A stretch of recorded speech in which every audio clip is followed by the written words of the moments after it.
जी sir, आ रही है। अच्छा जी, लास्ट संडे को हमारी जो क्लास हुई थी that was only an orientation without English essay and composition, जिसमें हमने जनरली चीजों को डिस्कस किया था और हमने ओवरऑल ये सेशन प्रोसीड कैसे करेगा उस पे बात की थी।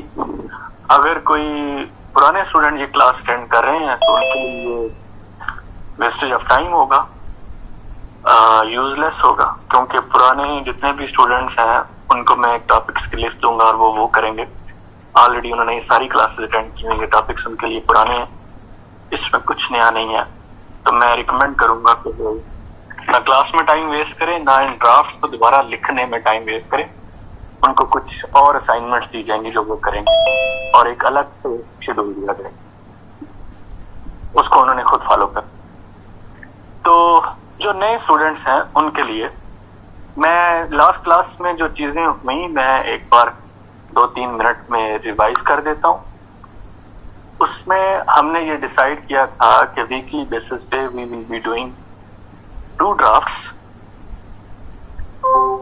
और वो जो 2 ड्राफ्ट आप करेंगे उससे रेलिवेंट आपको मटेरियल मिलेगा और उससे रेलिवेंट आपको एक रिकॉर्डेड लेक्चर मिलेगा जो आर्गुमेंट बिल्डिंग के ऊपर होगा, और फिर उससे रेलिवेंट हफ्ते में 2 क्लासेस होंगी जूम पे जिसमें आपके क्वेश्चंस हैं उनको आंसर किया जाएगा। वो करने के बाद आप ड्राफ्ट लिखेंगे। ड्राफ्ट लिखने से पहले भी आपको गाइड किया जाएगा टू वॉइस नोट कि आज आप अपना फर्स्ट ड्राफ्ट लिख रहे हैं, वो कैसे लिखेंगे। फिर वो आप अटेम्प्ट करेंगे और पीडीएफ में कैम स्कैन करके जब अपना एक ड्राफ्ट सबमिट करवाएंगे, दूसरा सबमिट करवाने से पहला जो है वो आपको चेक होके मिल जाएगा। तो ये हमारी ओवरऑल इंग्लिश रूटीन होगी। टेस्ट जो है we will be doing from 2000 to 2020। उसके बाद हम कुछ जो है बटन डसल की करेंगे, कुछ बिल्डर की करेंगे और कम्प्रीहेंशन कुछ करेंगे। वो अभी हम हफ्ता 10 दिन बाद स्टार्ट करेंगे ताकि हम ऐसे में एक फ्लो में आ जाए। ये आपका इंग्लिश का प्लान होगा। वीकली बेसिस पे 2 ऐसे होंगे। Every 4th day you will be submitting an draft जो सिर्फ और सिर्फ आउटलाइन और इंट्रोडक्शन होगा। स्टार्ट में फर्स्ट 10 ड्राफ्ट जो है वो आउटलाइन और इंट्रो होंगे। नेक्स्ट 10 ड्राफ्ट जो है वो फुल ऐसे आप लिख सकते हैं आपकी अपनी मर्जी। तो इस तरह हम फर्स्ट 45 डेज में करेंगे ऑलमोस्ट 10 ड्राफ्ट्स और 11th पे आपका टेस्ट होगा, वो फुल ऐसे का होगा।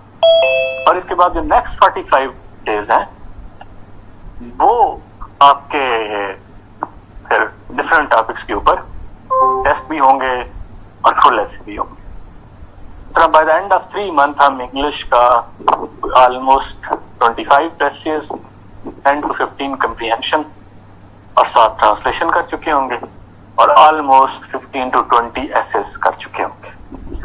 अब जो स्टूडेंट फर्स्ट 45 डेज में कमिटेड रहते हैं, टेस्ट तक उनके 10 out of 10 ड्राफ्ट्स पूरे हैं और वो कंसिस्टेंट रहे हैं, भले उनके ड्राफ्ट्स में इश्यूज रहे हैं, वो मेरे साथ पूरा साल कंटिन्यू कर सकते हैं विदाउट एनी कॉस्ट। वो सेशन में रहेंगे और वो वीकली एक ड्राफ्ट मुझे जो है ना चेक करवाते जाएं, एक ऐसे का एक प्रेसी का, एग्जाम तक अपनी प्रैक्टिस जो है वो जारी रख सकते हैं। जी, यहां तक बात क्लियर है आपको? जी यस सर। अच्छा, ये हो गया इंग्लिश का शेड्यूल। इससे रेलिवेंट कुछ लोगों ने आज क्वेश्चन भी किए थे कि हम कैसे करेंगे, असाइनमेंट कैसे सबमिट करवाएंगे। वो मैंने आपको बता दिया कि आप कैम स्कैन करके पीडीएफ की फाइल में इसको कन्वर्ट करके मुझे सेंड कर देंगे। मैं नोटपैड पे चेक करता हूँ और उसके ऊपर कमेंट्स लिखे होते हैं और उसके साथ मैं एक वॉइस नोट अटैच करता हूँ जिसमें मैं आपके इश्यूज बता देता हूँ कि इसमें ये इश्यूज थे और इनका ये सोल्यूशन, क्या इसमें इशू है और आपको कैसे करना चाहिए था। वो दोनों चीजें मैं उसमें डिस्कस कर। और इसके बाद आपकी जो जूम पे क्लास होती है उसमें आपके क्वेश्चन और जो भी इश्यूज हों ऐसे के स्ट्रक्चर से रिलेटेड, आर्गुमेंट बिल्डिंग से रिलेटेड, वो उसमें होते हैं। और अगर आप में से कोई किसी की क्वेरी है, कोई बात करना चाहता है, तो वो शाम को 7 बजे से लेकर रात 2 बजे तक मुझे वो रब्ता कर सकता है। कोई भी जेन्युइन क्वेरी हो उसके लिए वो रब्ता कर सकता है। ये हो गया इंग्लिश का। ये सारी चीजें मैंने लास्ट क्लास में डिस्कस की थी। कुछ लोग चूंकि नए हैं तो मैं दोबारा कर रहा हूँ। अब आगे आपका जो चीजें कुछ वॉलंटरीली होंगी इस सेशन में, and that is Pakistan affair, current affair and Islamic studies. उसका शेड्यूल भी लास्ट क्लास में मैंने दे दिया था। पाकिस्तान अफेयर के टॉपिक्स की 42 टॉपिक्स की लिस्ट मैंने आपको सेंड कर दी थी और मैंने आपको बता दिया था कि आपकी किन किन डेट्स के ऊपर टेस्ट होंगे। और हर 14th जो टॉपिक है उस पे आपका एक टेस्ट कंक्लूड होगा, यानी कि टॉपिक नंबर 1 to 14 एक टेस्ट, फिर 14 to 28 सेकंड टेस्ट, और फिर 28 to 42 थर्ड टेस्ट।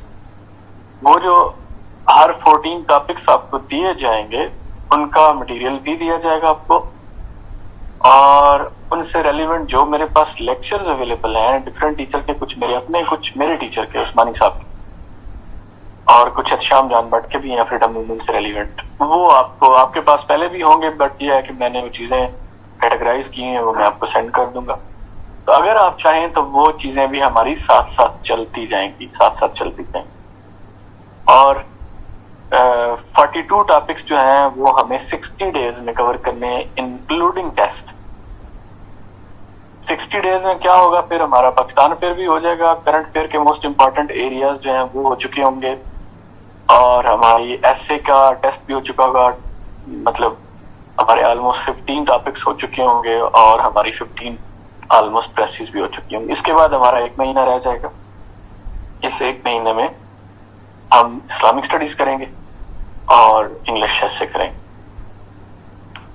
आपको अलविदा कहने से पहले एक फुल बुक का टेस्ट होगा आपका, एक एसे का, एक कंपोजिशन का, वो आप अपनी मर्जी से दे सकते हैं। एक एसे का, एक कंपोजिशन का, एक इस्लामिक स्टडीज का, एक पाकिस्तान अफेयर का और एक करंट अफेयर। अब इनके ऊपर मैं एम्फसाइज क्यों कर रहा हूँ, ये जो कंपल्सरी सब्जेक्ट्स हैं और मैंने क्यों वॉलंटरीली इसमें ऐड किए हुए हैं, ये मेरा आप पे कोई एहसान नहीं है। पहली बात एक तो ये है कि मेरे पास रिकॉर्डेड लेक्चर अवेलेबल है, मैं फेसबुक पे भी कई बार शेयर कर चुका हूँ। वो आपको दोबारा शेयर करने में मेरी कोई उसमें ना तो एनर्जी वेस्ट होती है और ना ही कोई कास्ट उससे एसोसिएटेड है, वन, तो इसलिए मैं शेयर कर देता हूँ। दूसरा, मेरे पास उस्मानी साहब के लेक्चर हैं, वो भी रिकॉर्ड फॉर्म में है, तो वो मेरे पास है, वो मैं शेयर कर देता हूँ। इसमें भी मेरा कोई नुकसान नहीं, आप लोगों का फायदा। फिर मटेरियल मैंने अपनी बहन के लिए कंपाइल किया था, कुछ बच्चों के लिए जो बलुचिस्तान में मैंने क्लास स्टार्ट की उनके लिए कंपाइल किया था, तो सबको अच्छा मटेरियल मिलना चाहिए। इनके लिए कंपाइल किया तो वो उनके लिए भी हो गया, तो वो भी ऑलरेडी अवेलेबल है। तो एक तो ये रीजन हो। तीसरी रीजन जो सबसे इम्पोर्टेंट है कि मैं क्यों इतना इन सब्जेक्ट्स के ऊपर फोकस कर रहा हूँ साथ साथ, वो आप आज ही नोट कर लें तो बहुत बेहतर रहेगा आपके लिए। वन, आपकी एलोकेशन बहुत ज्यादा डिपेंडेंट है आपके कंपल्सरी सब्जेक्ट के ऊपर। अगर आप कंपल्सरी सब्जेक्ट में 330 प्लस स्कोर कर जाते हैं फिर आपकी अच्छी एलोकेशन होगी। अगर आप 350 क्रॉस कर जाते हैं, जो कि बहुत रेयर होता है, फिर आपकी 100% एलोकेशन अपने ग्रुप में हो जाएगी जो आपकी फर्स्ट चॉइस है। मेरे वो स्टूडेंट्स जिनके ऊपर मैंने कंपल्सरी में बहुत एफर्ट की हुई थी, उन्होंने बहुत ज्यादा टेस्ट दिए हुए थे, उनकी अच्छी खासी रिगरस एक्सरसाइज हुई हुई थी, वो जो स्टूडेंट्स हैं उन्होंने इनमें बहुत अच्छा परफॉर्म किया और वो सारे टॉप 40 में थे। पुलिस डीएमजी उनको मिल गया। जिन लोगों की एलोकेशन हुई, एक की कस्टम में और एक इवन पोस्टल में, जब उनके मार्क्स देखें तो सिर्फ कंपल्सरी सब्जेक्ट्स जो 600 हैं उनमें बहुत अच्छे मार्क्स होने की वजह से उनकी एलोकेशन। सो अल्टीमेटली आप ऑप्शनल के बारे में कुछ नहीं कह सकते, कभी कोई ड्रॉप हो जाता है, कभी कोई लो स्कोर हो जाता है। सब्जेक्ट ट्रेंड्स शिफ्ट होते रहते हैं over the period of time, almost every year. तो बड़ा अनप्रेडिक्टेबल सा सिनेरियो है। उसमें अगर आप कंपल्सरी में अच्छी एफर्ट कर लें और आप ये टारगेट रखें that in any case you have to score more than 330, तो इन द लॉन्ग रन वो आपके लिए बहुत फायदा होता है उसमें। सो मैं ये चाहता हूं कि आप सब लोग उसमें भी अच्छा स्कोर करें और वो लेक्चर जो हैं, जो मटेरियल है, उससे आप वो फायदा हासिल करें। जी, यहां तक बात क्लियर है आपको? जी सर, क्लियर। यहां तक कोई कंफ्यूजन है, कोई क्वेश्चन है तो अभी बता दें। अब हम इसके बाद डायरेक्ट इंग्लिश एसे की बात करेंगे। जी सर, यू कैन कंटिन्यू।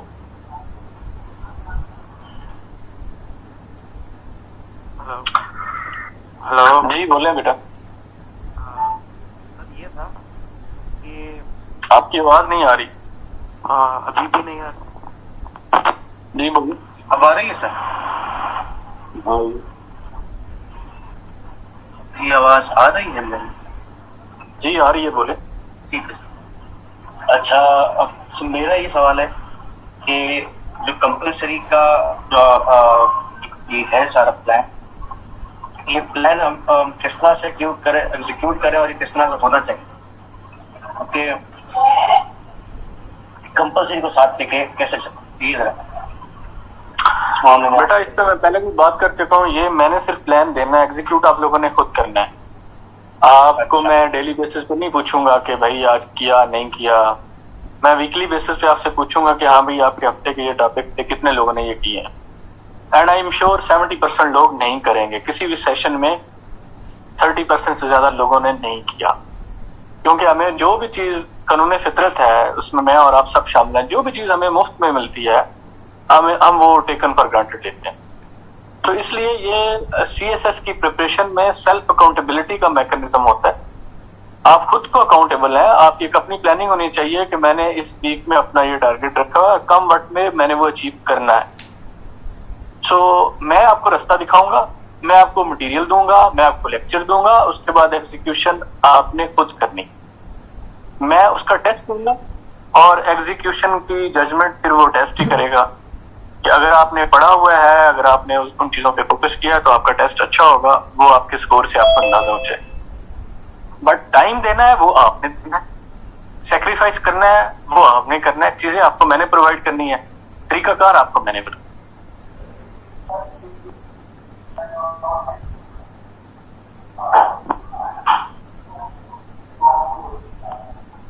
ठीक है सर। अच्छा जी, अच्छा। अभी आप अपने माइक जरा ऑफ कर लें, अभी हम इंग्लिश एसे की बात करते हैं। देखें, हमारे सीएसएस के एग्जाम में अनफॉर्चुनेटली जो एसे का सब्जेक्ट है, over the period of time since last 30-40 years, with the greater number of students appearing each year, this essay has become a nightmare. और स्टूडेंट्स इसमें बहुत ज्यादा फेल होते हैं। ओवरऑल सक्सेस रेशियो 1 to 2% है इंग्लिश एसे में, या 3%। Last year only 653 students out of 18,600 student वो पास हुए इंग्लिश एसे में, यानी कि 18,000 फेल हो गया और सिर्फ 600 बंदा पास हुआ, 653। उससे पहले out of almost 19,000 872 people passed, including all those जिन्होंने ओवरऑल सीएसएस क्वालिफाई किया हुआ। अब हर साल ऑलमोस्ट ये रिजल्ट जो है वो इसी तरह का होता है, 600। 2017 में ओनली 350 पास्ड इंग्लिश एस। तो ये चेंज होता रहता है, बट ये जो ओवरऑल इसकी परसेंटेज है वो बहुत कम रहती है। प्रेसी की परसेंटेज थोड़ी इससे बेहतर होती है, बट दूसरे नंबर पे वो इंपॉर्टेंट है, क्योंकि फेलियर की रेशो सीएसएस में पहले नंबर पे ऐसे, दूसरे नंबर पे कंपोजिशन और तीसरे नंबर पे इस्लामिक स्टडीज है। अब मैं पहले इनकी फेलियर की रीजंस के ऊपर बात करूंगा ब्रीफली, फिर मैं कुछ डूज एंड डोंट्स के ऊपर बात करूंगा कि हमने क्या करना है, और फिर मैं डायरेक्ट आपके आउटलाइन पे आऊंगा कि आउटलाइन किस तरह बनेगी। अब ये इन तीनों में फेलियर की रीजन क्या है?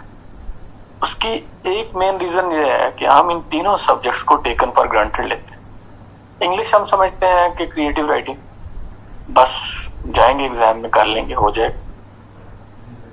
यही हाल हमारा प्रेसी को लेके होता है। थोड़ी बहुत ऑब्जेक्टिव्स प्रिपेयर करके, जीआरई को रट्टा लगा के और इस तरह की कुछ चीजें करके हम ये समझते हैं कि ये हो जाएगा, बट क्योंकि हमारी प्रेसी और कंप्रीहेंशन में इश्यूज होते हैं, जो कि मेन क्वेश्चन है जिनकी बेसिस पे एग्जामिनर आपको जज करता है, तो आप उसमें भी फेल हो जाते हैं। तीसरा, इस्लामिक स्टडीज, उसमें क्यों लोग फेल होते हैं? उसकी भी रीजन सिंपल यही है कि हम समझते हैं कि बचपन से इस्लाम सुनते आए हैं, पढ़ते आए हैं, बोलते आए हैं, करते आए हैं। नमाज, रोजा, हज, ज़कात पे क्वेश्चन होंगे, किसी भी मैट्रिक एफए लेवल की बुक से वो सवाल पढ़ेंगे और जवाब लिखाएं। सीएसएस का पेपर एंटायरली डिफरेंट होता है। ये करंट अफेयर, पाकिस्तान अफेयर और प्योर इस्लामिक स्टडीज का एक मिक्सचर होता है। इन तीनों पे अच्छी कमांड ना हो तो वो भी ठीक से नहीं है। और फिर लोग ऑब्जेक्टिव जो है उनको इग्नोर करते हैं, सिर्फ सब्जेक्टिव को लगे रहते हैं, ऑब्जेक्टिव्स पे बिल्कुल कोई फोकस नहीं होता, जिसकी वजह से ये भी एक फेलियर की रीजन बनती है। जहां तक इंग्लिश ऐसे की बात है, अनफॉर्चुनेटली हम बड़े ही कुछ इरेशनल डिसीजंस लेते हैं। हम ये समझते हैं कि हम क्रिएटिव राइटिंग करेंगे, हम 3 घंटों में बहुत आला लिख लेंगे, जो कि मुमकिन नहीं है। मुझसे तो आज तक नहीं हो सका। 3 बार सीएसएस पास किया, 3 बार एक खास स्ट्रेटजी को फॉलो किया, जो कि मुझे पता होता था कि 100% मैंने इसी पैटर्न पे चलना है ऐसे की तैयारी में, और हर अटेम्प्ट में उसी पैटर्न पे चला और पास कर लिया।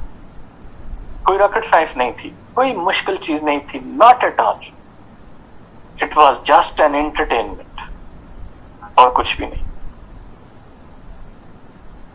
अब वो क्या है, लोग कहां पे मसला करते हैं? लोग मसला यहाँ पे करते हैं कि जब आप इंटरनेशनल रिलेशंस को प्रिपेयर करते हैं, उसका एग्जाम देना होता है आपने, तो आप उसकी अच्छी खासी तैयारी करते हैं। इंटरनेशनल रिलेशन में ग्लोबलाइजेशन का एक टॉपिक, लिबरलिज्म का एक टॉपिक है, रियलिज्म का टॉपिक है, या फॉरेन पॉलिसी पे आ जाता है। अब हम क्या करते हैं कि इन सारों के ऊपर अच्छा खासा रीडिंग मटेरियल हम पढ़ते हैं, शॉर्ट नोट्स बनाते हैं, टेस्ट देते हैं, अच्छा खासा रट्टा लगाते हैं, और फिर हम एग्जाम में जाके वो अटेम्प्ट करते हैं। यही हाल हम बाकी तमाम सब्जेक्ट्स में है हमारा, कि हम उनमें से ये सब काम करते हैं। लेकिन जब इंग्लिश एसे की बारी आती है, तो without realising this fact that English essay is always revolving around certain themes, जिसमें लास्ट क्लास में मैंने बताया था कि एजुकेशन का है, जेंडर का है, मीडिया का है, ग्लोबलाइजेशन का है, फ्रीडम का है, रिलीजन का है, डेमोक्रेसी का है, वॉर एंड पीस, वायलेंस का है, गवर्नेंस का है। ये 7, 8, 10 थीम्स हैं जिसके गिर्द टॉपिक रिवॉल्व करता है। अगर आपने इसके ऊपर अच्छी रीडिंग्स की हुई हो तो फिर आपके लिए कोई भी मुश्किल नहीं। आपके पास आर्गुमेंट्स होते हैं, आर्गुमेंट्स जब आपके पास हैं तो फिर आपको सिर्फ और सिर्फ तरीकाकार की जरूरत होती है। मेथड जो है वो आपको आना चाहिए, and method is very simple. Unfortunately method को भी बहुत कॉम्प्लेक्स कर दिया लोगों ने। हर एक चीज के इतने असूल हैं, हर एक चीज के इतने प्रिंसिपल्स बने हुए हैं, ये नहीं करना, वो नहीं करना, छोटी छोटी चीजों के ऊपर बंदे स्टक होते हैं। थीसिस स्टेटमेंट की आउटलाइन में लिखनी है या नहीं लिखनी, थीसिस स्टेटमेंट में इंट्रो के नीचे क्या लिखना है, इंट्रो की हेडिंग के नीचे। लोगों को थीसिस स्टेटमेंट के नहीं पता चलता कि वो क्या चीज है, हर कोई उसको लेके कंफ्यूज हो होता है। इंट्रो की लेंथ कितनी होनी चाहिए, पैराग्राफ की लेंथ कितनी होनी चाहिए, मतलब छोटी छोटी सी कंफ्यूजन होती हैं, जिनकी बेसिस के ऊपर उनको ये लगता है कि ये it is something very difficult, जबकि ऐसा है नहीं, बड़ी सिंपल सी चीजें। और एक क्लास में ही अगर बंदा सही तरह से विजिलेंट होकर सुने और ऑब्जर्व करे, अंडरस्टैंड करे, एक क्लास में ही सारे कॉन्सेप्ट क्लियर हो जाते हैं। कोई रॉकेट साइंस नहीं है। देखें, मेरे जैसा बंदा, मैं तो बड़ा फ्रैंकली बताता हूँ, पार्ट के स्कूलों का पढ़ा हुआ, 6 क्लास से ABC स्टार्ट कर करके मतलब कुछ आइडिया नहीं था। अंग्रेजी तो दूर, उर्दू ढंग से बोलना नहीं आती थी। फिर पहले उर्दू पे फोकस किया, फिर इंग्लिश। पहली कोई इंग्लिश की किताब मैंने 2006 में पढ़ी, बट जब पढ़ी तो फिर मैं उसको कंसिस्टेंट रहा और मैं लगा रहा। 2010 तक मैंने अच्छी खासी बुक रीडिंग कर दी और वोकैबुलरी भी मेरी अच्छी खासी हो गई। 2011 पूरा साल CSS को दिया, अच्छे खासे ऐसे लिखे, स्ट्रक्चर को सही तरह से फॉलो किया, आर्गुमेंट बिल्डिंग के ऊपर बहुत फोकस किया, अच्छी रीडिंग्स की और फिर लिखा। और अगर मैं पास कर जाता हूं 1 बार, 2 बार, 3 बार, तो आप क्यों नहीं कर सकते? सिंपल सी कुछ चीजें हैं जो आपको, जिनके ऊपर आपको फोकस करना है। पहला जो मेरा प्रिंसिपल है वो ये है कि without good reading good writing is almost impossible. यहाँ पे टिपिकल CSS की जो ऐसे पास करना हो, अगर आपकी अच्छी रीडिंग्स नहीं है, अगर आपके पास कंटेंट अच्छा नहीं है, तो फिर स्ट्रक्चर आपको आता भी हो तो आप फेल हो। तो हमारा पहला फोकस होगा कि हमारे पास कंटेंट अच्छा, रीडिंग मटेरियल अच्छा। दूसरा फिर ये है कि चीजों को इतना सिंपल करके किया जाए कि ये जो खामखा की कॉम्प्लेक्सिटीज होती हैं, जिसमें बहुत सारे लोगों ने हमें इंडल्ज किया होता है, उसमें हम ना पड़े। तो आज बड़ी सादा सी बातें हों। आपने अभी एक काम करना है, हम 2 मिनट में स्टार्ट करेंगे। आपने एक काम करना है, इससे पहले ऐसे के हवाले से जो भी अंडरस्टैंडिंग है, जो भी लर्निंग है, जो सुना हुआ है, जो लिखा हुआ है, चाहे आपकी फर्स्ट अटेम्प्ट है, सेकंड है, थर्ड है, आप सब जो है उसको 0 कर दें। आप समझे आपको कुछ भी नहीं आता इंग्लिश ऐसे। I will keep it so simple, so easy कि किसी भी बंदे के लिए इसको अंडरस्टैंड करना बिल्कुल भी मुश्किल नहीं। इनफैक्ट इस फर्स्ट क्लास में कुछ टेक्निकल चीजें हम डिस्कस करेंगे, बट इसके बाद भी तो क्लासेस होंगी मुसलसल।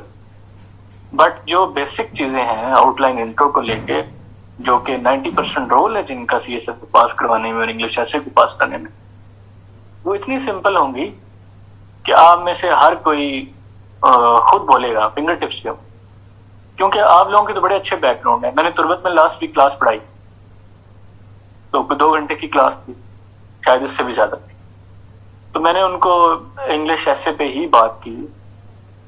जब मैं क्लास से निकलने लगा तो मैंने हर एक से क्वेश्चन किए, लोगों की फिंगर टिप्स पे था। तो आपकी क्यों नहीं हो सकती? ये तो बेचारे नेग्लेक्टेड लोग हैं। अभी आप लोगों को मैं दोनों ग्रुप्स में एक आउटलाइन सेंड कर रहा हूं, आपके व्हाट्सएप के ग्रुप। आपने 5 मिनट में इस आउटलाइन को पढ़ना है, देखना है, इसके स्ट्रक्चर को देखना है। फिर हम आज सिर्फ और सिर्फ इसी टॉपिक पे बात करेंगे जो हमारा फर्स्ट थीम है एजुकेशन का, कि उसकी आउटलाइन कैसे बनेगी, आउटलाइन में क्या क्या होना चाहिए, इंट्रो कैसे बनेगा, इंट्रो में क्या क्या होना चाहिए, वो सारी चीजें हम डिटेल में बात करेंगे। आप 5 मिनट में इस आउटलाइन को गो थ्रू करें अच्छी तरह से, और फिर मैं दोबारा रिज्यूम करता हूँ।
अस्सलाम वालेकुम जी। अच्छा, आप लोगों ने आउटलाइन को देख लिया? Yes sir. चले, अब आपने काफी देर मुझे सुनना है। समझे ये आज की क्लास एक मोनोलॉग, बट रेस्ट अश्योर्ड कि इसमें कुछ भी मुश्किल नहीं होगा। हम 15 फेब को अपेयर हो रहे हैं सीएसएस के एग्जाम, और पहला पेपर हमारा इंग्लिश एसे का है। उसमें देयर आर 10 टॉपिक्स। हमें 9 बजे पेपर मिलता है। हम उसको देखते हैं, पढ़ना स्टार्ट करते हैं। जो स्टेटमेंट है पहली, वो ये है कि your essay will be judged on the basis of 3 things: clarity, relevance और ऑर्गेनाइजेशन। इसके बाद आप ये पढ़ लेते हैं, आप फर्दर चलते हैं। आपको 10 टॉपिक्स मिले हुए हैं, अब आपने उसमें से एक सिलेक्ट करना है। पहला टॉपिक है future of Pakistan lies in education of its message. Simple सा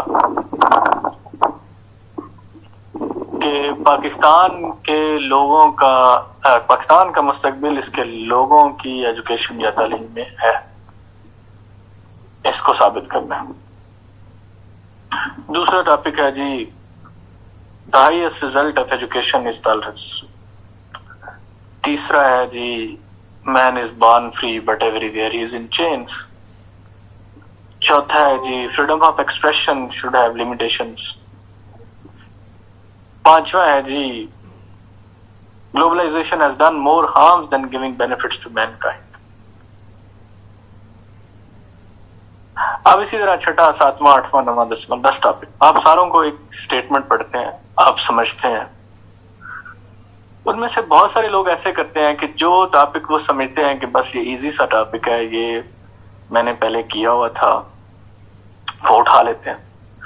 बहुत सारे लोग ये समझते हैं कि नहीं, मैं वो करूंगा जो कोई भी ना करे, जो यूनिक सा हो। अब रिगार्डलेस ऑफ द फैक्ट कि क्या वो इनको आता है या नहीं, और बहुत सारे कोई भी टॉपिक पिक कर लेते हैं और उसके ऊपर उन्होंने जो कुछ पढ़ा हुआ हो, जो कुछ सुना हुआ हो या लिखा हुआ हो, दे एज्यूम कि क्योंकि इसके 1-2 वर्ड उस टॉपिक से मिलते हैं तो सारे का सारा वो प्रिंट कर दो जो मैंने प्रैक्टिस में के दौरान कहीं किया था। जैसे अब do not waste water even if you are sitting on the stream. तो ये जो था, ये वाटर की इंपॉर्टेंस पे था। आपने वाटर क्राइसिस के ऊपर ऐसे किया तो आप सारा वो कर दें तो फेल हो जाएंगे। तो हमने कैसे टॉपिक सिलेक्ट करना है, ये एक बहुत बड़ा चैलेंज बन जाता है हमारे। अब वो हम हेयर से की बेसिस के ऊपर नहीं कर सकते, वो हम किसी ट्रेंड को फॉलो नहीं कर सकते कि सब ये कर रहे हैं तो मैं भी ये करूं, या सब ये नहीं कर रहे हैं तो मैं ये करूं बिकॉज दिस इज यूनिक। अब क्या किया जाए? तो एक रैशनल क्राइटेरिया है, वो रैशनल क्राइटेरिया आप लोग लिख लें सब। वो रैशनल क्राइटेरिया ये है, 1, कि आप टॉपिक वो सिलेक्ट करेंगे जिसके हवाले से ईच एंड एवरी वर्ड आपको क्लियर है, आप टॉपिक का मीनिंग मुकम्मल तौर पे एब्जॉर्ब कर चुके हैं, you understand it very well, किसी किस्म की कोई एम्बिगुइटी नहीं है आपके माइंड। ये पहला क्राइटेरिया होगा। दूसरा क्राइटेरिया ये है कि उस टॉपिक पे आपके पास अच्छे, हेल्दी, कंक्रीट, कन्विंसिंग आर्गुमेंट्स हैं। Healthy, concrete and convincing arguments हैं उसके ऊपर आपके पास, और इन आर्गुमेंट्स के साथ साथ आपके पास कुछ अच्छी एग्जाम्पल या रेफरेंसेस या स्टैटिस्टिक्स, ये चीजें भी हैं, क्योंकि आपने अपने हर पैराग्राफ में अपने आर्गुमेंट को प्रूव करना है with certain facts and certain statistics और सर्टेन एविडेंसेस। तो आपने ये देखना है कि अगर फ्यूचर ऑफ पाकिस्तान में सिलेक्ट कर रहा हूं तो मेरे पास ना सिर्फ कंक्रीट आर्गुमेंट्स होने चाहिए इस टॉपिक के ऊपर, बल्कि उनको साबित करने के लिए कुछ एग्जांपल्स, कुछ फैक्ट्स एंड फिगर्स, कुछ कोटेशंस ये भी होनी चाहिए। तो ये दूसरा क्राइटेरिया हो गया। अब तीसरा क्राइटेरिया ये है कि आपने देखना है कि आप जो ऐसे कर रहे हैं उसका जो इंट्रोडक्शन आप लिख रहे हैं that is best of the best. It is the best writing that you have ever written in your life. So अब ये पता कैसे चलेगा कि आपका intro best of the best है? क्योंकि उसके कुछ कैरेक्टरिस्टिक्स हैं जो अभी आपको बाद में पता चलेंगे। लिहाजा हम उस बात को फॉलो करेंगे और हम देखेंगे कि टॉपिक वो सिलेक्ट करना है जिसकी ना सिर्फ अच्छी आउटलाइन बने, यानी कि अच्छे आर्गुमेंट्स आपके पास हो, अच्छे एविडेंसेस हो, बल्कि साथ साथ ये कंडीशन भी पूरी करता हो कि आप उस पर अच्छा इंट्रो भी लिख सकते हो। अब suppose there are two topics, एक है future of Pakistan lies in education of its message, दूसरा है globalisation has done more harm than given benefits to mankind. अब ये जो दो है, आप कहते हैं दोनों पे मेरे पास अच्छे arguments, clinching arguments, match tie हो गया। आप कहते हैं दोनों के ऊपर मेरे पास क्लैरिटी है, रेलिवेंस है, ऑर्गेनाइजेशन है। बट ये देखना होगा कि क्या इन दोनों में से कौन सा टॉपिक है जिसका आप अच्छा इंट्रो भी लिख सकते हैं, जो एग्जामिनर को कन्विंस करे, जो एग्जामिनर को अपील करे।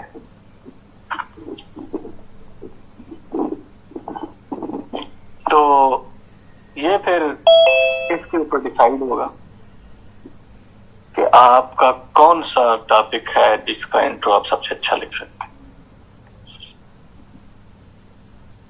कुछ लोग फिलोसॉफिकल टॉपिक्स करते हैं। याद रखें कि आपने वो टॉपिक सिलेक्ट नहीं करना जिस पे आपको कमांड ना हो, और अगर आपको फिलोसॉफिकल टॉपिक पे कमांड है दूसरों की निस्बत ज्यादा तो फिर आप जरूर करें, कोई मसला नहीं है। यू आर द बेस्ट जज। एग्जाम में आपके साथ कोई नहीं बैठा होता जो आपको बताए कि यार ये वाला करो इसमें पास हो जाओगे, ये वाला करो इसमें ना करो इसमें फेल हो जाओ। वहां पे बैठे आपको खुद डिसाइड करना है। और अगर आपकी ग्रिप उनको लेके, जो लिटरेरी टॉपिक्स है उनको लेके आपकी ग्रिप ज्यादा बेहतर है, तो फिर आप वो करें। बट वो अगर करेंगे भी तो फिर भी वो जो मैंने पहले 3 क्राइटेरिया बताया, रैशनल क्राइटेरिया जो 3 है, उनको वो फुलफिल करना चाहिए। अच्छे रेलिवेंट कंक्रीट आर्गुमेंट्स हो, क्लैरिटी ऑफ माइंड हो, और फिर अच्छा इंट्रो लिख सकते हो। अब भले वो टॉपिक फिलोसॉफिकल है, भले वो सब कर रहे हैं, भले वो कोई भी नहीं कर रहा, आपको फिर वो सिलेक्ट कर लेना चाहिए। यहां तक बात क्लियर है जी?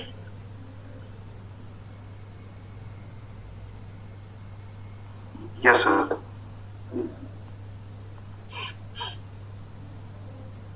जी, सनाउल्लाह सुन रहे हैं मुझे? सनाउल्लाह,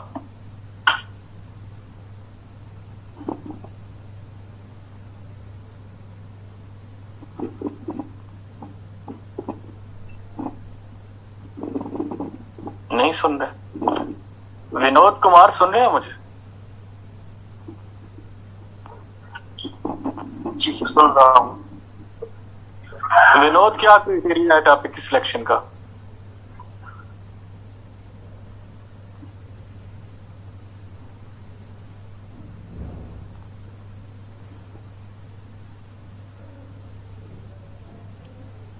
विनोद, मैंने आपसे कुछ पूछा है।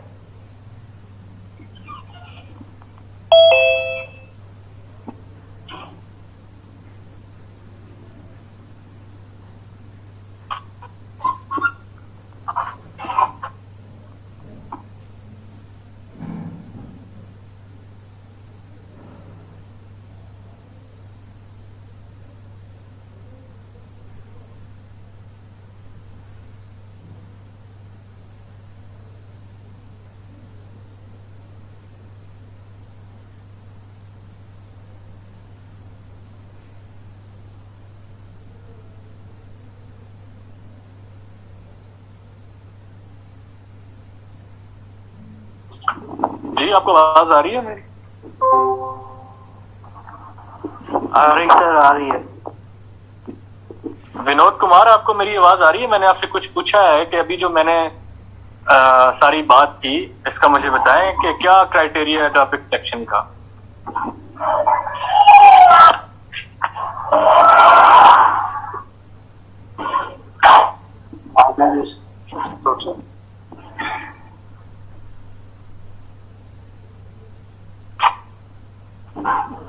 मेरा ख्याल है आप टाइम वेस्ट कर रहे हैं हमारा। चलें जी, बुशरा आपको आवाज आ रही है मेरी?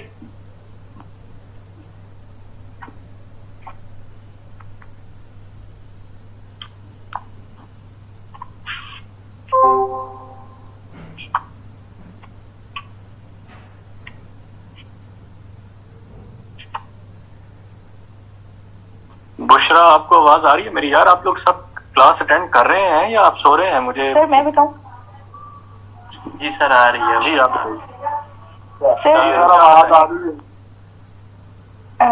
जी सर, आपने फर्स्ट कहा कि कंक्रीट आपके पास उसके आइडियाज होने चाहिए, इनफ मटेरियल होना चाहिए, इनफ नॉलेज होना चाहिए, उसका क्लैरिटी ऑफ स्टेटमेंट सबसे पहले बहुत ज़्यादा इम्पोर्टेंट है कि आप उसको समझ सकें कि आपने लिखना क्या है जी। और enough material, relevant material. Sir मैं बताऊं? आर्ग्यूमेंट एक सेकंड अरुण, एक रह गई सर, बिल्कुल। आर्ग्यूमेंट्स आपको इंट्रोडक्शन भी best of Introduction is the best of the best you have written ever in your life. Good introduction, best of the best, yes. अच्छा Sir, जी, first time- जी, मुझे सुनिए।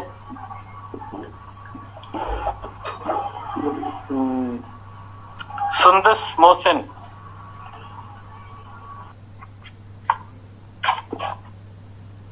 Yes, sir.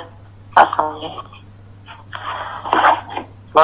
सुंदस, आप बताएं क्या criteria है? आप एग्जाम में गई हैं, आपके सामने 10 टॉपिक्स आ गए हैं, आपने एक सिलेक्ट करना है, किन बेसिस पे पक करेंगे? सर, सबसे पहले तो आपने ये बताया कि उसके ऊपर हम लोगों के पास जो है वो इनफ नॉलेज होना चाहिए, इनफ डाटा होना चाहिए, कंक्रीट हम लोगों के जो स्टेटमेंट है जस्टिफाइबल हो, जस्टिफाइड हम स्टेटमेंट्स उसके अंदर लिखें, और उसका जो इंट्रोडक्शन है वो अच्छा होना चाहिए, वो बहुत अच्छा होना चाहिए। अच्छा, एक तीसरी चीज रह गई, सर क्लैरिटी होनी चाहिए आपके में, क्लैरिटी किसी किस्म की एम्बिग्युइटी नहीं होनी चाहिए। ठीक है अच्छा जी, सर। अभी मुझे सैयद वजीर। जी सर।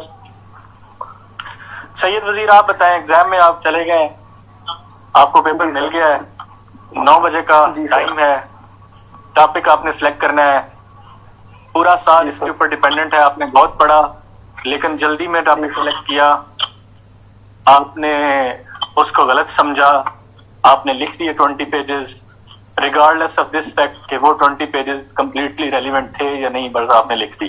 तो आप पूरा साल उन 5 मिनट्स के ऊपर डिपेंडेंट है, आप कैसे सिलेक्ट करेंगे अपना टॉपिक? पहले तो मैं सारे टॉपिक्स को रीड आउट करूंगा और हर टॉपिक की स्टेटमेंट को डाइजेस्ट करने की कोशिश करूंगा कि वो क्लैरिटी मुझे मिले, और क्लैरिटी मिलेगी तो फिर मैं देखूंगा कि मेरे पास किस टॉपिक के लिए रेलिवेंट मटेरियल है, तो फिर उसको लॉजिकली ऑर्गेनाइज करूंगा अपने आर्गुमेंट्स को, और फिर उसके बाद इंट्रो लिखूंगा जो कि मेरा बेस्ट इंट्रो लिख सकूं, जिसपे वो टॉपिक सेलेक्ट करूंगा। अगर ये और देखूंगा कि जो मेरा इंट्रो है वो कंपैक्ट राइटिंग है कि नहीं, इन 4-5 जो एलिमेंट्स हैं इनकी बेस पे फिर सर मैं अपना टॉपिक सिलेक्ट करूंगा। चलें, ठीक है। एक चीज की क्लैरिटी होनी चाहिए आपको। जी सर। जी सर। अच्छा जी, अब last question, Sanam Javed. Yes sir. आप बताएं। जी सर।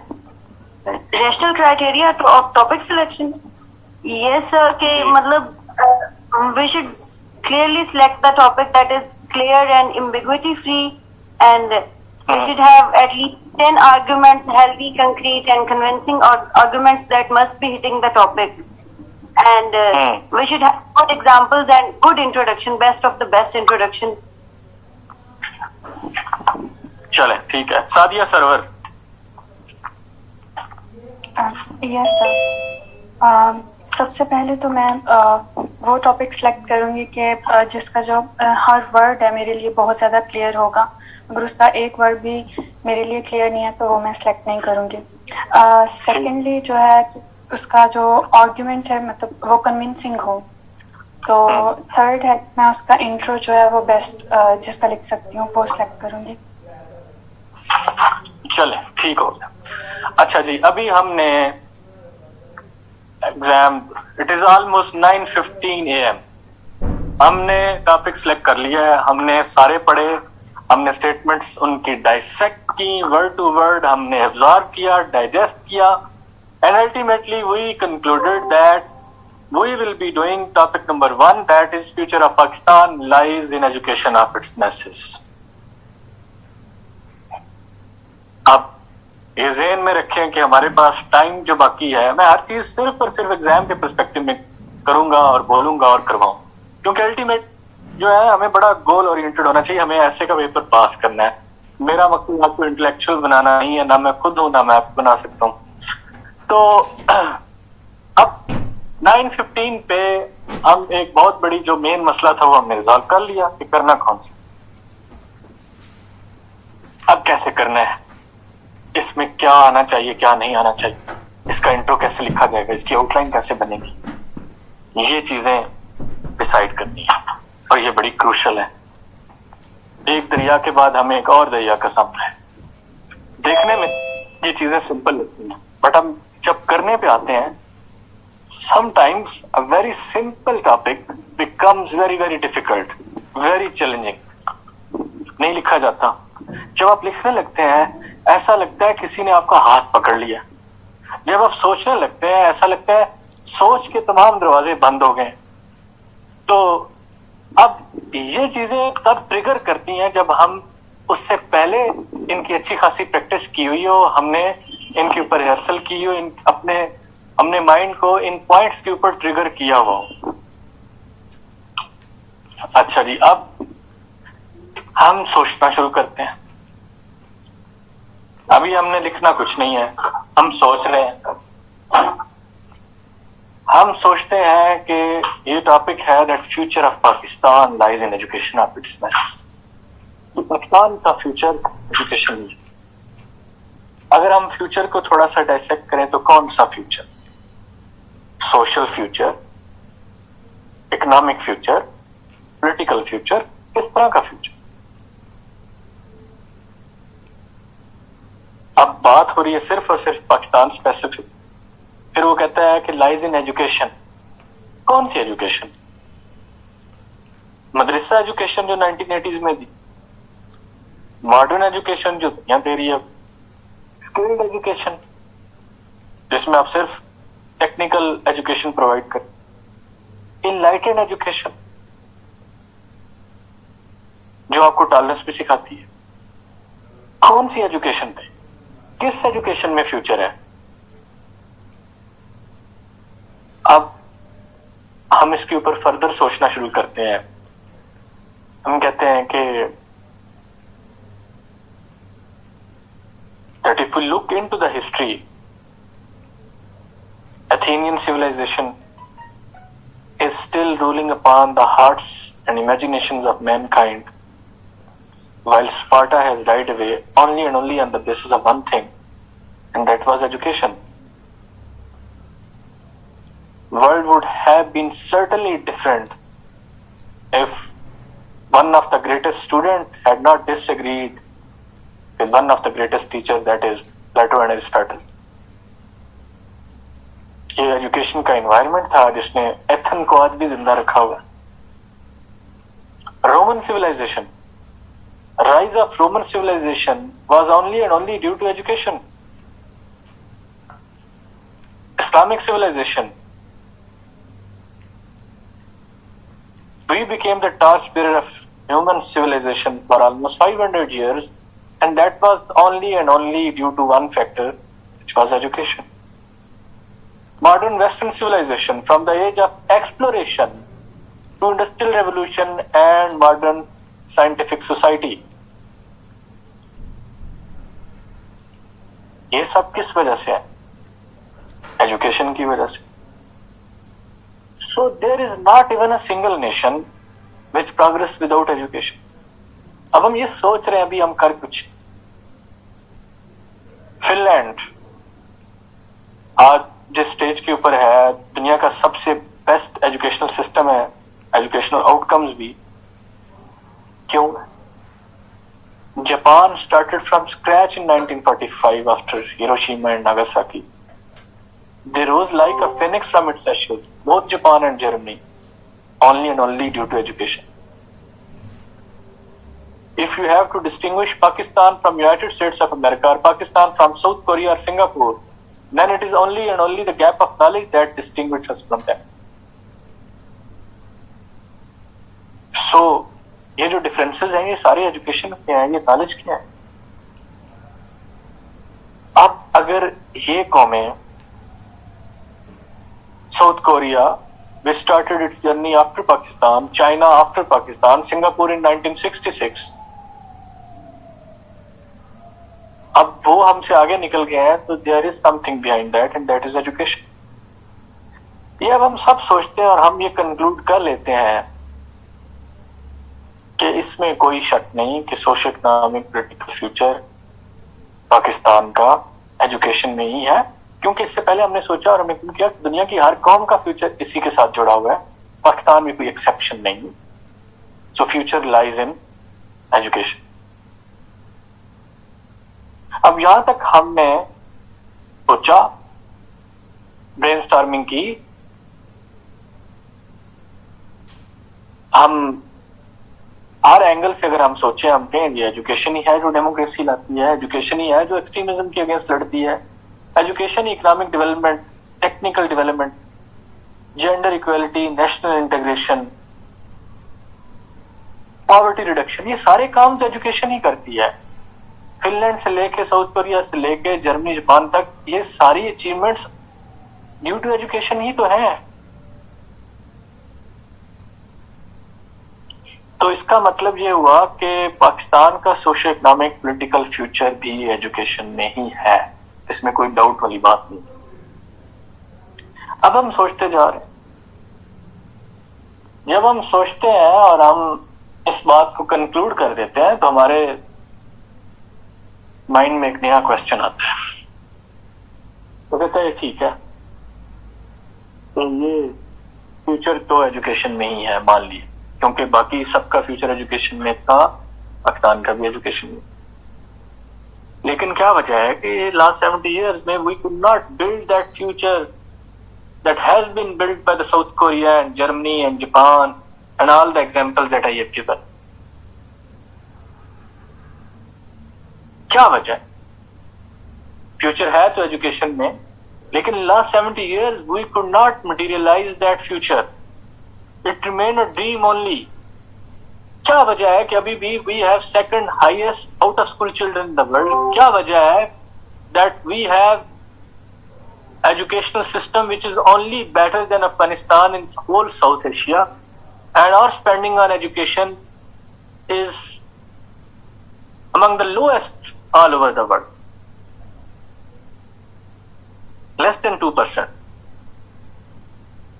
पेडागोजिकल स्टैंडर्ड्स को देख लें, आप असेसमेंट को देख लें, आप पैरेलल एजुकेशनल सिस्टम्स को देख लें, आप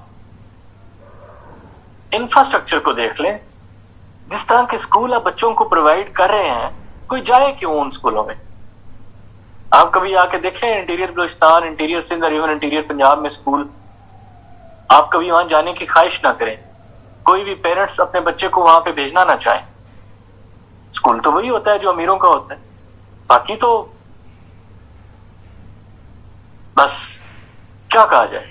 तो ये भी हम सोच रहे हैं साथ साथ कि yes Indeed future lies in education, but that could not materialise in last 70 years. अब यहां तक हम सोचते आए हैं, टाइम हो गया है 25 मिनट। और जब हमने ये कहा कि but in last 70 years that future could not be materialise इन पाकिस्तान, तो फिर एक और ख्याल हमारे ज़हन में, वो ये है कि that if there is will, there is way. Every problem in the world has a solution. Every cloud has a silver lining. If South Korea can do, if Germany can do, if Singapore can do, then why not Pakistan? It is only a matter of time and political will. If we have will, if we have energy and if we are sincere, then Pakistan में build कर सकता है। But for this हमें इस educational system को revamp करना पड़ेगा। अगर आपने फ्यूचर बिल्ड करना है तो इस डेसिकेटेड जो एजुकेशनल सिस्टम है, ऑब्सोलीट, पैरेलल, इससे कुछ भी नहीं होने वाला। तो हमने कहा कि अब इस सारी बात को अगर हम कंक्लूड करें इन 1 लाइनर और 2 लाइनर। आपको मेरी आवाज आ रही है? आप मुझे गौर से सुन रहे हैं? Yes sir. जब हमने सोचते गए, हमारी सोच का प्रोसेस हमें कभी कहीं लेके जा रहा है, कभी कहीं लेके जा रहा है, बट हमने आहिस्ता आहिस्ता वो जो मुंतशिर से ख्यालात थे, आइडियाज थे, उनको शेप करना शुरू किया, तो एक फॉर्मेट में आना शुरू हो गया। और अल्टीमेटली हमने एक चीज इसमें से निकाली, और वो ये है कि मैं किसी भी सादा जुबान में एक लेमैन को समझाना चाहूं तो उर्दू में वो बात ये होगी कि इसमें कोई शक नहीं है कि पाकिस्तान का समाजी, मुआशी और सियासी मुस्तकबिल तालीमी है, लेकिन इसके लिए ये भी जरूरी है कि स्टेट और सोसाइटी इस मौजूदा निज़ाम को रिवैम्प करे, अदरवाइज ये ख्वाब रहेगा। अगर मैं इसको इंग्लिश में कहूं तो मैं कहूंगा that socio economic and political future of Pakistan certainly lies in modern, enlightened and equipped education. If the state and society are determined to fight certain challenges within educational system, सादा सी बात।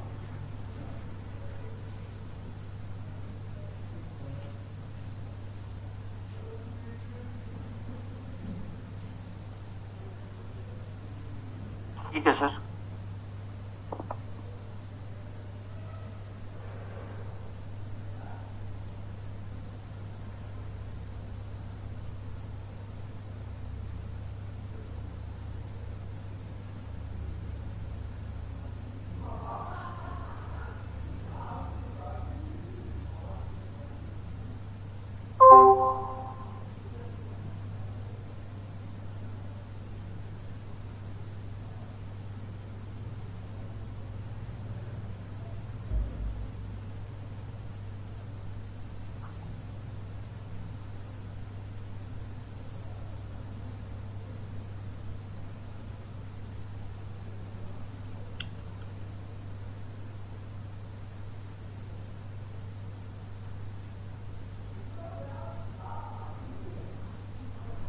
आई गेस सर डिस्कनेक्ट हो गए।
जी आपको आवाज आ रही है? कहाँ तक सुनना था आपने?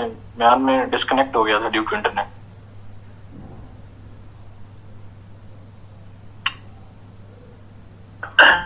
सर हम डिस्कस कर रहे थे लेमैन की टर्म्स जो है उनमें समझाने के लिए। अच्छा, अब लेमैन को मैं ये समझाऊंगा, मैं ये बात करूंगा, तो वो मैं कहूंगा कि यार फिर तो मैं तो बोलता रहा हूँ मुझे पता नहीं चले। मैं उसको रिपीट करता हूँ कि हमने जब ये कहा that socio economic political future Pakistan का एजुकेशन में है, but the state and society are determined to fight certain challenges in education system. जब हमने ये कहा तो ये हमारा पॉइंट ऑफ व्यू है, ये हमारा थीसिस बन गया।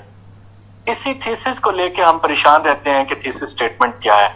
ये जो सारी बात हमने की, जब हमने इसको कंक्लूड किया, जब हमने इसकी बाउंड्रीज डिफाइन कर दी, तो ये थीसिस बन। ये थीसिस आपकी वो मंजिल है जिस तक पहुंचने का रास्ता आउटलाइन है, यानी कि अब इसको आपने साबित करना है। ये साबित करने के लिए एक स्ट्रक्चर बनेगा, एक फॉर्मेट बनेगा, एक रोड मैप बनेगा।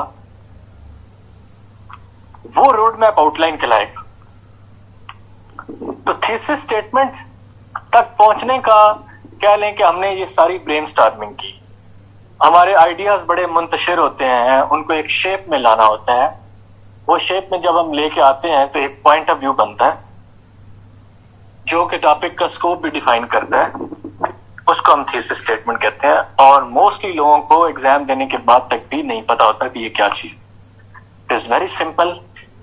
जब मैं over the period of time हम बाकी टॉपिक्स करेंगे तो हर टॉपिक की थीसिस को हम डिस्कस करेंगे, तो आपके ये कॉन्सेप्ट्स और क्लियर होते जाएंगे। आज तो मैं बड़ा इसको सिंपल लेके चल रहा हूँ। जी यहाँ तक आपको बात क्लियर है? यस सर क्लियर है। अभी तो हाँ, जब हम इंट्रो की बात करेंगे तो उसमें थीसिस दोबारा आएगा। यहाँ पे हमने 9:15 से लेके 25 मिनट तक हमने ब्रेनस्टॉर्मिंग की। ब्रेनस्टॉर्मिंग करके हमने बहुत सोचा और हमने कंक्लूड किया कि अगर हम बिल्कुल सादा सी बात करें तो वो ये निकलती है कि इसमें कोई दो राय नहीं है कि किसी भी कि पाकिस्तान का जो सोशो इकोनॉमिक पॉलिटिकल फ्यूचर है वो एजुकेशन में है, but for this state and society will have to revamp this education system, otherwise this future will remain a dream. ये हमारा मौक़िफ़ बना इसको हम थीसिस स्टेटमेंट कहते हैं। ये हमारी मंजिल है, इसको हमने प्रूव करना है क्योंकि हमारा ये पॉइंट ऑफ व्यू है, हमारा ये थीसिस स्टेटमेंट है। अब हमने इसको प्रूव करना है, तो प्रूव करने के लिए एक रास्ता बनेगा, एक रोड मैप बनेगा जिसको हम आउटलाइन कहते हैं। वो आउटलाइन मैंने आपको ग्रुप में भेजी है। इसमें स्टार्ट में सिंपली आप एक हेडिंग दे देंगे, that is introduction. Simple heading देके उसके नीचे ऊपर आप टाइटल दें जिस तरह मैंने दिया होगा। इसके बाद आप इंट्रो की हेडिंग देंगे। जब आप इंट्रो की हेडिंग दे देंगे तो इसके नीचे कुछ भी लिखने की जरूरत नहीं है, क्योंकि इंट्रोडक्शन किसी भी ऐसे का एक मिनी ऐसे होता है, ऐसे इन मिनिएचर फॉर्म होता है। तो वो उसको फर्दर जो है आउटलाइन में भी उसका फर्दर मिनी ऐसे बनाना वो लॉजिकल नहीं रहता, तो उसकी जरूरत नहीं। आप सिंपली इंट्रो की हेडिंग दें। उसके बाद सेकंड नंबर पे कुछ लोग थीसिस स्टेटमेंट देते हैं। ये मैंडेटरी नहीं है, अगर आप देना चाहें तो यू मस्ट बी सर्टन कि इसमें किसी किस्म की कोई ग्रामर की, इवन आई के डॉट की मिस्टेक भी नहीं है, क्योंकि फिर वो एग्जामिनर ये फर्स्ट सेंटेंस होगा जो आपका पढ़ेगा, और अगर इसमें ही मसला आए तो फिर वो आपके लिए ज्यादा मसला बन जाए। स्टार्ट से ही एक नेगेटिव इमेज लेके आपका चलेगा, वो नहीं होना चाहिए। तो अगर आप लिख दें तो मेक श्योर कि उसमें किसी किस्म की कोई ना हो, और ना भी लिखें तो ये मैंडेटरी नहीं है। मैं नॉर्मली इसको रिकमेंड नहीं करता। ये इंट्रो में आएगी, ये इंट्रो का इंग्रेडिएंट है। ये आउटलाइन में ना भी आए तो एग्जामिनर इसको कोई चेक नहीं करता ये क्यों नहीं लिखी थीसिस स्टेटमेंट आउटलाइन। आपके माइंड में होनी चाहिए, क्योंकि आपका स्ट्रक्चर आउटलाइन का उस थीसिस की बेसिस के ऊपर बनेगा। और वो माइंड में जो भी हमने ब्रेनस्टॉर्मिंग का प्रोसेस किया उसके बाद आ गई हमारे माइंड में। अभी जब हमने अच्छा फर्ज किया हम लिख देते हैं, इधर ही ऊपर हम थीसिस स्टेटमेंट लिख देते हैं। इंट्रो के बाद हम थीसिस स्टेटमेंट की हेडिंग देते हैं और नीचे हम लिख देते हैं socio economic and political future of Pakistan certainly lies in better enlightened and equipped education. If the state and society are determined to fight certain challenges within educational system.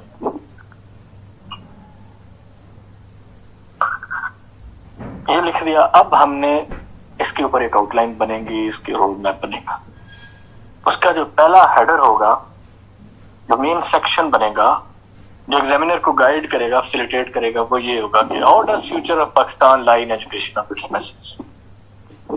आप डायरेक्ट क्वेश्चन करते हैं, डायरेक्ट हिट करते हैं topic. How does future of Pakistan lie in education of it's. आप कैसे कह सकते हैं कि फ्यूचर एजुकेशन में कौन से वो फैक्टर्स हैं इनकी बेसिस के ऊपर आप ये क्लेम कर रहे हैं that future lies in education. Why not future in gender equality, why not future in economic development etcetera. तो अब हम डायरेक्ट ये क्वेश्चन कर रहे हैं, how future of Pakistan lies in education of its message, या हम ये कह सकते हैं कि factors on the basis of which future lies in education of its message. अब जब हमने ये लिख लिया तो उसके बाद अब हमने प्रूव करने के लिए इस हेडिंग को सिर्फ प्रूव करना, और प्रूव करने के लिए नीचे आर्गुमेंट आएंगे। Argument number A, education poverty reduce करती है। आर्गुमेंट नंबर बी, डेमोक्रेसी लेके आती है, डेमोक्रेसी के ट्रू फ्रूट्स देती है। Argument number 3, it is the only weapon to fight against extremism. Argument number 4, ये एजुकेशन ही है जो इकोनॉमिक डेवलपमेंट लेके आती है। आर्गुमेंट नंबर 5, ये एजुकेशन ही है जो आपको जेंडर इक्वालिटी लेके आती है आपके सिस्टम। आर्गुमेंट नंबर 6, ये एजुकेशन ही है जो सोशल टेबूज के अगेंस्ट लड़ती है।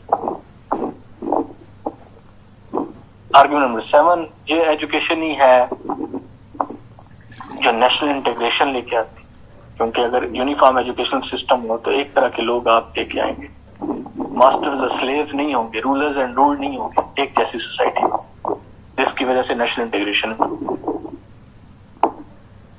तो ये सारे आर्गुमेंट्स हमारे माइंड में, अब हमने वन बाय वन को लिखना है। लिखना कैसे है उसके 3 तरीके हैं। यहां तक बात क्लियर है आपको? क्वेश्चन है जी बोले। सर, जो अभी आपने कहा कि इंट्रो के बाद एक मेन हेडिंग आएगी और उसके बाद सब हेडिंग आएगी, जैसे आपने जो आउटलाइन शेयर किया उसमें वो कहता है skilled education reduces poverty and brings social economic uplift. उसके नीचे ब्रैकेट में लिखा है केस इन पॉइंट। तो कुछ जो आउटलाइंस होती हैं उसमें इसको भी लोग मतलब सब हेडिंग्स करके लिखते हैं। तो what's your take on this, कि ये भी हमें मेंशन करना चाहिए कि हम जो है वो सिंगापुर की एग्जांपल देंगे पैराग्राफ में, तो वो हमें आउटलाइन में भी मेंशन करना जरूरी है? मैं इस पे आपको ये बड़ा रेलिवेंट क्वेश्चन है, सब सुन लीजिए। मैं भी उसकी तरफ मैंने खुद भी आना था, लेकिन वो आप थोड़ा जंप कर गई, आपने पहले क्वेश्चन कर लिया। मैं जरा आपको 3 मेथड्स बता दूं कि सबसे पहले आर्गुमेंट कैसे डेवलप होगा, उसके बाद ये ब्रैकेट वाली चीज पे आऊंगा, क्योंकि वो ब्रैकेट वाली चीज एडिशनल है, इट इज नॉट मैंडेटरी। तो पहले जो चीज मैंडेटरी है मैं उस पर बात करूंगा। अब हमने ऊपर हेडिंग दे दी, उसके बाद हमने इस पहले सेक्शन में 7-8 आर्गुमेंट्स देने हैं, और वो आर्गुमेंट क्या है मैंने वो बता दी। अब आर्गुमेंट देने के 2 मेथड्स, काइंडली अपने माइक ऑफ कर लें, डिस्ट्रक्शन होगी। आर्गुमेंट देने के देयर आर 3 मेथड्स। 1, आप एक सेल्फ एक्सप्लेनेटरी सेंटेंस लिखते हैं जिसमें आपका आइडिया बड़ा क्लियरली कन्वे हो रहा है एग्जामिनर को। जैसे आप कहते हैं that skilled education reduces poverty and brings socio economic uplift. जैसे आप कहते हैं enlightened education fights against extremism and builds prosperous future. अब ये जो दोनों सेंटेंसेस थे ये सेल्फ एक्सप्लेनेटरी थे, 8 to 10 वर्ड्स में थे, और इसमें आपने अपना आइडिया बड़ा क्लियरली एग्जामिनर को कन्वे किया है। आप उसको क्या कन्वे कर रहे हैं, आप अपना वो जो पैराग्राफ इसके ऊपर लिखेंगे 90 वर्ड का या 100 वर्ड का, उसका सेंट्रल आइडिया एग्जामिनर को कन्वे कर रहे हैं। और वो जब भी पढ़ता है तो वो कन्विंस हो जाता है कि what you will be writing in that paragraph, उसको बड़ी क्लैरिटी आ जाती। अब इसका दूसरा तरीका ये है, सेकंड बेस्ट मेथड, ये पहला फर्स्ट बेस्ट मेथड है जो एग्जामिनर को सबसे ज्यादा कन्विंस कर। दूसरा मेथड है कि आप कोई फ्रेज दे दें 5-6 वर्ड्स की। आप कहते हैं skilled education are road to prosperity, आप कहते हैं enlightened education are tool to fight against extremism. तो ये 5-6 वर्ड की फ्रेज होगी, इससे भी क्लैरिटी बेहतर है। अब आप तीसरे नंबर पे बुलेट्स देते हैं, आप कहते हैं एजुकेशन एंड एक्सट्रीमिज्म, आप कहते हैं education and democracy, education and poverty reduction. ये ठीक है, बुलेट्स हैं, पॉइंट्स हैं, आपको क्लियर हो जाएगा कि आपने इस पैराग्राफ में क्या लिखना है, बट इसमें इतनी क्लैरिटी नहीं है जितने मेथड नंबर 1 और मेथड नंबर 2 में थी। सो देयर आर, अच्छा तीनों में आप कोई भी कर लें, आप पास होंगे, आप इसकी वजह से फेल नहीं होंगे। लेकिन तीनों का मिक्सचर हरगिज ना करें कि एक पॉइंट में आप सेल्फ एक्सप्लेनेटरी सेंटेंस, दूसरे में अच्छा सेंटेंस नहीं बन रहा तो बुलेट दे दिया, तीसरे में कोई फ्रेज दे दिया। नो, एक सिमेट्री में होना चाहिए। और अगर आप 1 लाइनर सेंटेंस पहला दे रहे हैं तो बाकी सारे जो है उसी तरह होने चाहिए। अगर आप फ्रेजेस में आउटलाइन बना रहे हैं तो सारी आउटलाइन फ्रेजेस में होनी चाहिए। अगर आप बुलेट्स बना रहे हैं तो सारी आउटलाइन बुलेट्स में होनी चाहिए। ठीक है जी? जी सर। जी, यहाँ तक बात क्लियर है आपको? आपको तीनों मेथड पता चल गए? Yes sir. अच्छा, आप जरा 1 मिनट चुप रखिएगा, मैं जरा पूछ भी लूं। जी मरियम, मरियम बताइए जरा।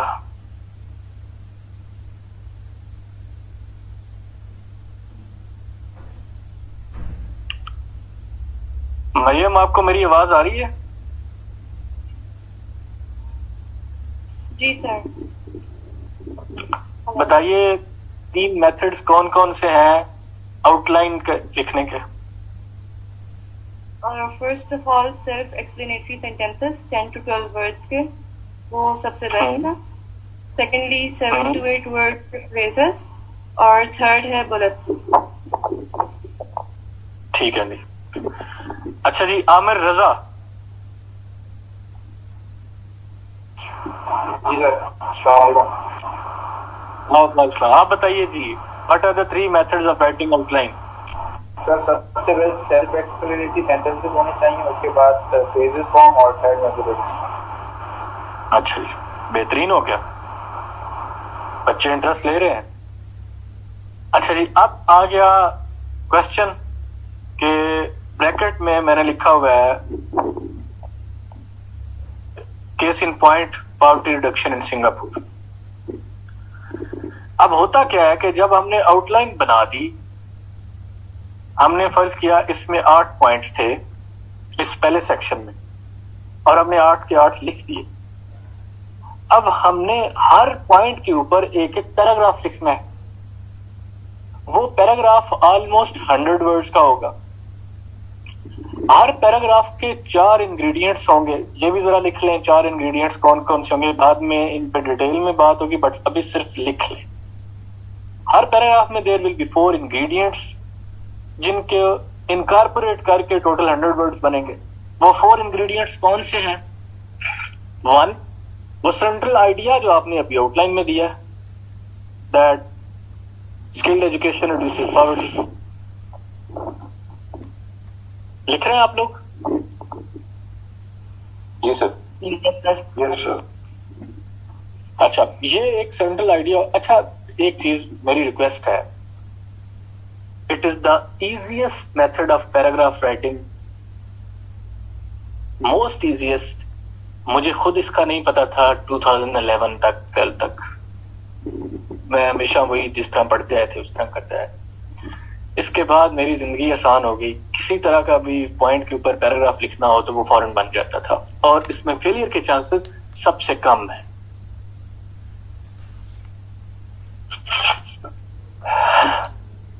पहला, इसको साइंटिफिक पैराग्राफ राइटिंग कहते हैं, सेंट्रल आइडिया जो आपने आउटलाइन में दे दिया। दूसरा, उस सेंट्रल आइडिया के व्हाई एंड हाउ वाले जो एस्पेक्ट्स हैं उनके ऊपर बात करना, यानी कि जो आप बात कर रहे हैं वो क्यों कर रहे हैं।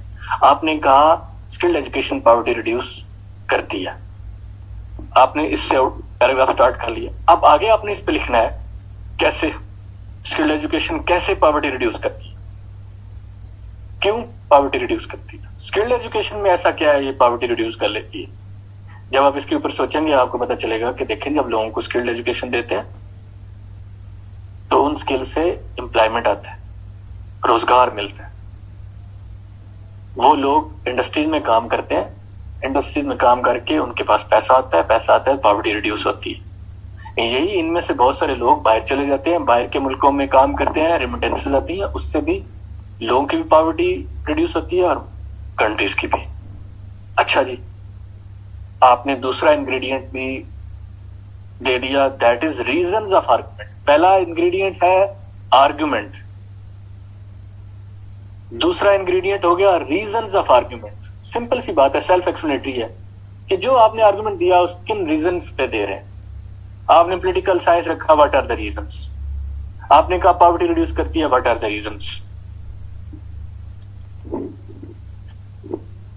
अब ये भी हो गया, आर्गुमेंट दे दिया, रीजंस ऑफ आर्गुमेंट भी दे दिया। तीसरा है कि आपने रीजंस ऑफ आर्गुमेंट देने के बाद आपके पास क्या कोई एविडेंस है कि आप अपने इस आर्गुमेंट को सपोर्ट कर सकें।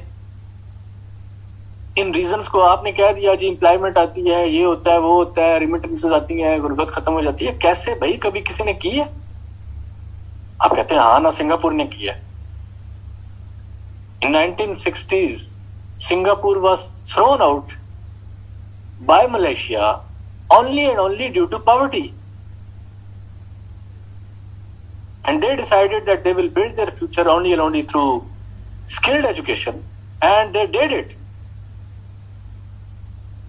in 30-40 years.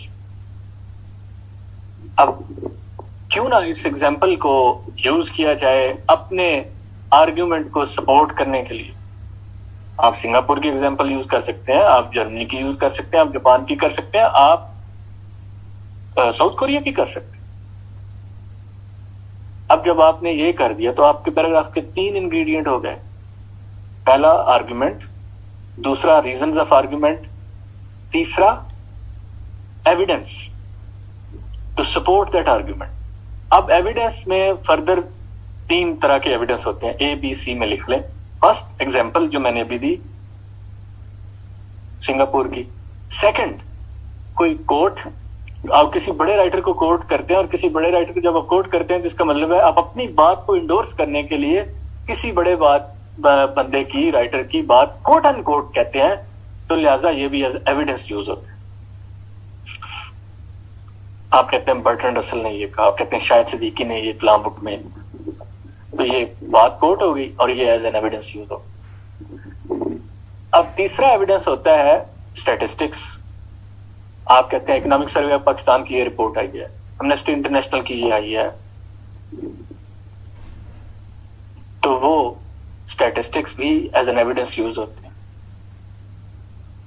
चौथा, फिर आपने अपने टॉपिक से रिलेट करना है और कंक्लूड कर देना है। So these are 4 ingredients, I reiterate. 1 argument, second reasons of argument, third evidence, और evidence में 3, first example, second quotation, third statistics, और 4th ingredient होता है पैराग्राफ का अपने टॉपिक से रिलेट करके कंक्लूड कर दे। अब बेटा आपका जो क्वेश्चन था कि हमने ब्रैकेट में ये क्यों लिखा, हम एग्जामिनर को बेसिकली ये बताना चाह रहे हैं कि ये जो मेरा आर्गुमेंट है जो मैंने ऊपर दिया है ए, इसको प्रूव करने के लिए मैं ये वाला एविडेंस दूंगी। Although it is not mandatory, but just to add value into my outline, although it is not mandatory, मैं बार बार कह रहा हूं, but just to add value in my outline and just to convince the examiner कि इस paragraph में मैं इस argument को सपोर्ट करने के लिए ये सिंगापुर की एग्जांपल दूंगी। ये बेटा क्लियर हुआ आपको? यस सर, हो गया। चल, अभी आप ही मुझे बताएं पैराग्राफ के 4 इंग्रेडिएंट्स। सर फर्स्ट है हमारा सेंट्रल आइडिया, जो हमारा आर्ग्यूमेंट है, जो हमने आउटलाइन में दी है, एक लाइन या फ्रेज या बुलेट पॉइंट जो भी। उसके बाद सेकंड हम व्हाई एंड हाउ एस्पेक्ट्स उसके डिस्कस करेंगे, जो भी रीजंस है हमारी कि हम ये आर्ग्यूमेंट क्यों दे रहे हैं। थर्ड पॉइंट ये है कि फिर हम उसको प्रूव करेंगे एग्जांपल्स के साथ, कोट्स के साथ, या फिर स्टैटिस्टिक्स देंगे हम कोई। फोर्थ है कि हम उसको टॉपिक से रिलेट करेंगे और कंक्लूड कर देंगे। बिल्कुल ठीक। अच्छा जी, अब बताएं मुझे शरियार शाहिद,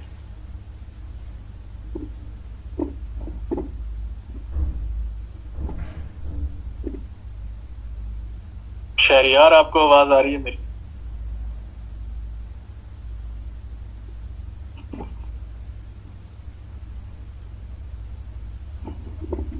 लड़कों को पता नहीं आवाज क्यों नहीं आती।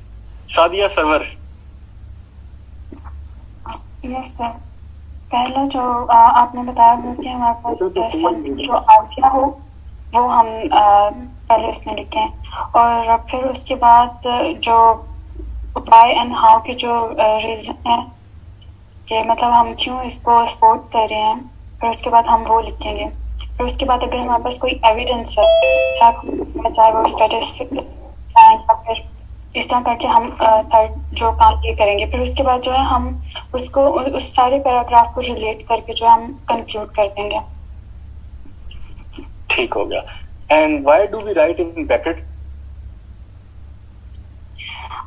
सर जो हमारे पास मतलब फैक्ट्स होते हैं, हम सिर्फ अपने आउटलाइन की तरह बेहतर करने के लिए, बताने के लिए कि हमारे पास इस चीज में हमारे पास ये जो फैक्ट है, तो हम जस्ट उसको मेंशन करने के लिए वो करते हैं। ठीक। अच्छा जी, तो यहां तक हमारा हमने पहले, अब दोबारा 1 मिनट में हर चीज रिवाइज करूंगा।